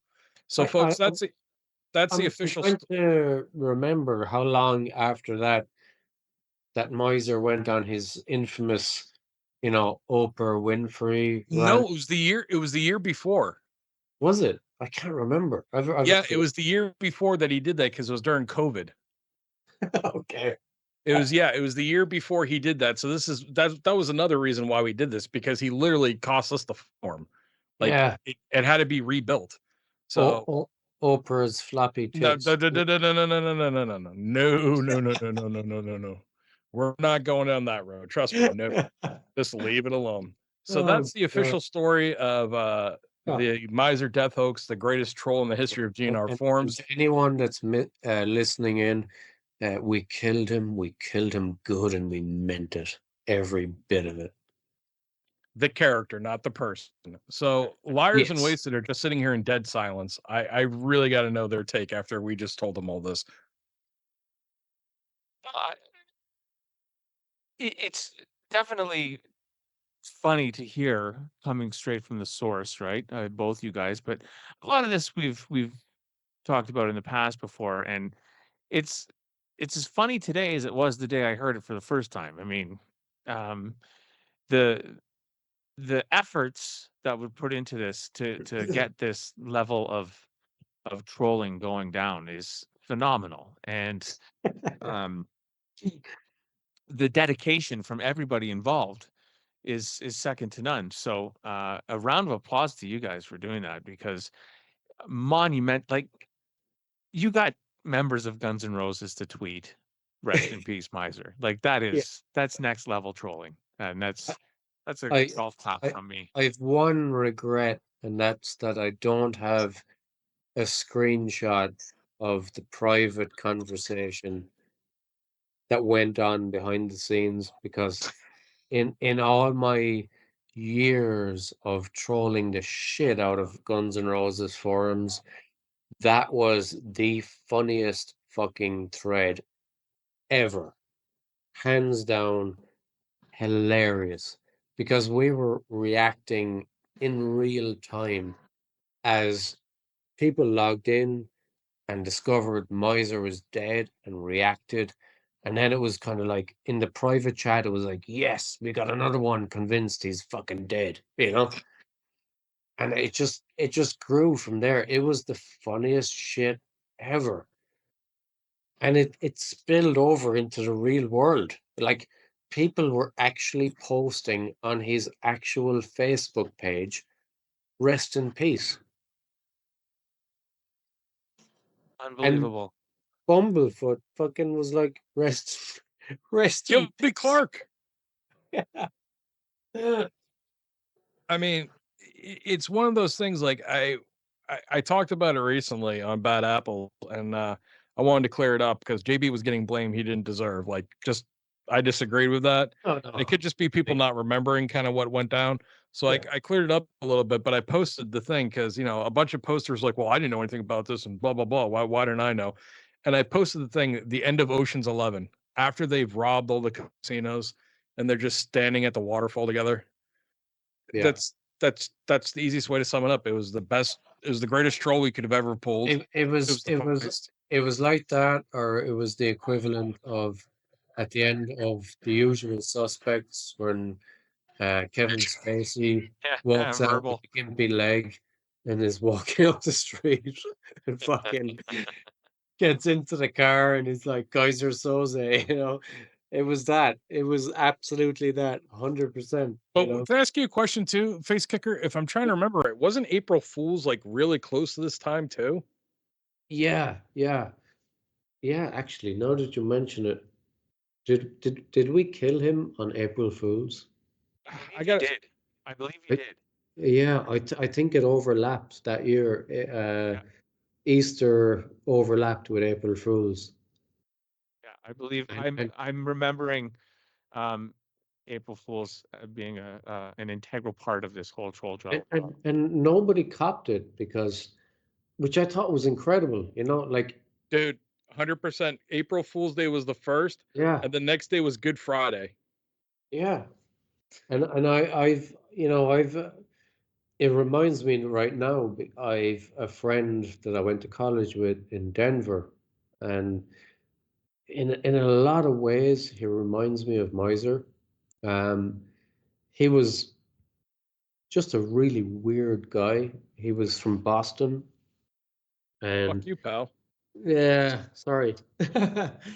And he was a roommate of the guy that actually ended up becoming my roommate, and he was kind of, one of those guys that just never had an older brother, somebody that could just kind of kick him in the ass and be like, stop being a faggot, and he had a kind of slight speech impediment. And when I met him, he was like, and I don't know, is this an American thing or what? But I met him, and within a few hours of meeting this guy, he was after telling me like, oh, I've got like all these different medical conditions, and I'm on these horse pills, and I'm like, what the fuck? Like this guy is swallowing tablets, like antipsychotic pills, and I was just kind of, this is fucking wild, And he was kind of really innocent in one way, and I just took great pleasure in just fucking corrupting that guy at every chance I could get. And he was like, "Oh, I don't drink," and I brought him down to the local bar and got him absolutely fucked up. And he was also like, I remember he was kind of like, he was like openly saying, "Oh, I'm a virgin," and I was like, "Dude, like, don't go around fucking telling people, you know, like, keep that shit to yourself." And my roommate was like, "I'm living with a maniac. He takes horse pills," and I'm like, "Yeah, I can see that." I was like, "We got to get this guy fucking laid or something." And we ended up getting him off with like a fat chick, as you do. And the whole, all my interactions with Miser just remind me of this guy. He was so socially clueless, and everything that happened with Miser just reminds me of this kid. Now, I got to make sure that we're doing this right because I'm not sure. I thought we killed we killed the character the day after April Fools. I'm pretty sure it was on Good Friday, and then he rose on Easter. But Wasted, you've been quiet, and we're gonna wrap it up here soon after this because this has been a Yeah. very long show. So, Wasted, what's your opinion, brother? Well, I never really, I knew that this kind of thing, this happened, but I never really worked out what anybody was talking about. So it was good to get like the definitive version, I think, of what happened. So Oh, I assure you, this is the So- definitive version. So I was And just like, I was just listening and then trying. Yeah. There's a karaoke and a motorbikes that are flying around, and don't want to ruin it. I think that we can all agree tonight that after this episode, we'll all log into the what is it, the Steve Hoffman forum, and start working on killing Miser again on a whole different forum. It's coming up to Easter, and I think the time is right that we should kill him again, on a whole different forum. We can start off by luring him out of the shadows with a Brian Jones thread, and just get him all worked up, and then one of us can like privately message one of the moderators and just be like, this guy is really fucked up and he's been threatening me, in real life. And I think it'd be better for the forum if we just like kill him off, and we'll take it from there. So now we know how Facekicker is going to end up being arrested. So, folks, if we don't hear from Facekicker, we now know what's happened. But Facekicker, we really want to thank you for being on the show, man. It was really interesting talking to you. We've always wanted to do this. We appreciate you. Wasted, is there anything else you want to say tonight? No, I thought it was a great show, and All right. Facekicker was really good on the show. The Oh, best cool. guest maybe we ever had, I think. Well, I appreciate it, and as I said, we're all in on the next killing of Miser. So, keep it real. All right. So those are your final words, buddy. Do you have anything else you want to say, Facekicker? Kill Miser again. Jesus Christ. Leave poor Miser alone. I mean, I just said leave poor Miser alone. I don't know what I'm talking about, but let's No, just stay away from Miser. I don't want to kill him again. I might log in. I think I do have an account on the Steve Hoffman forums. I think I might, log in around Easter and just post a kind of, I don't know, like was Brian Jones, did he have Down syndrome, maybe, and just Okay. look out for a chat. All right, Liarz, on that note, buddy, it's that time of the evening. Please take us out. Thank you. Thank you, Facekicker, for a very entertaining show. This was a good one. It was a long one, but it went by pretty quickly. I, for one, had a great time having you on. Thank you again, and to everyone listening, thank you for listening. Check us out on YouTube. Check us out on Rumble, Spotify, wherever you get your podcasts. Hit like and subscribe if you want. We appreciate that. Leave a comment. I'll get back to you. Or Wasted will get back to you, or one of us will get back to you. And on that note, thank you. Cool.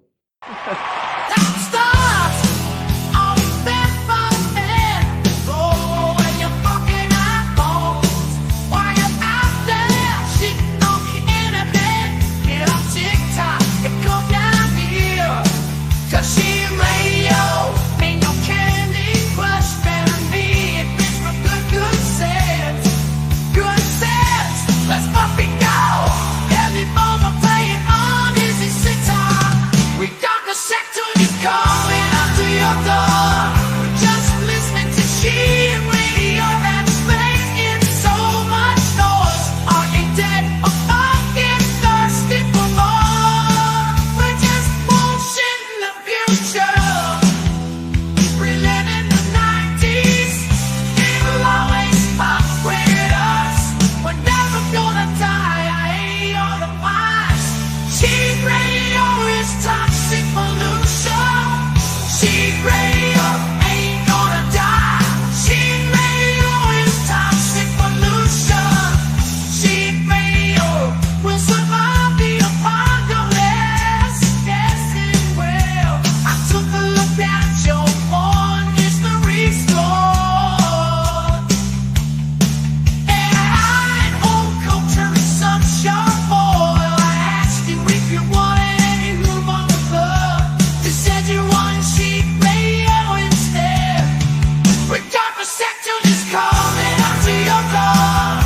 Just listening to SHEEEIT Radio that's making so much noise. Are you dead or fucking thirsty for more?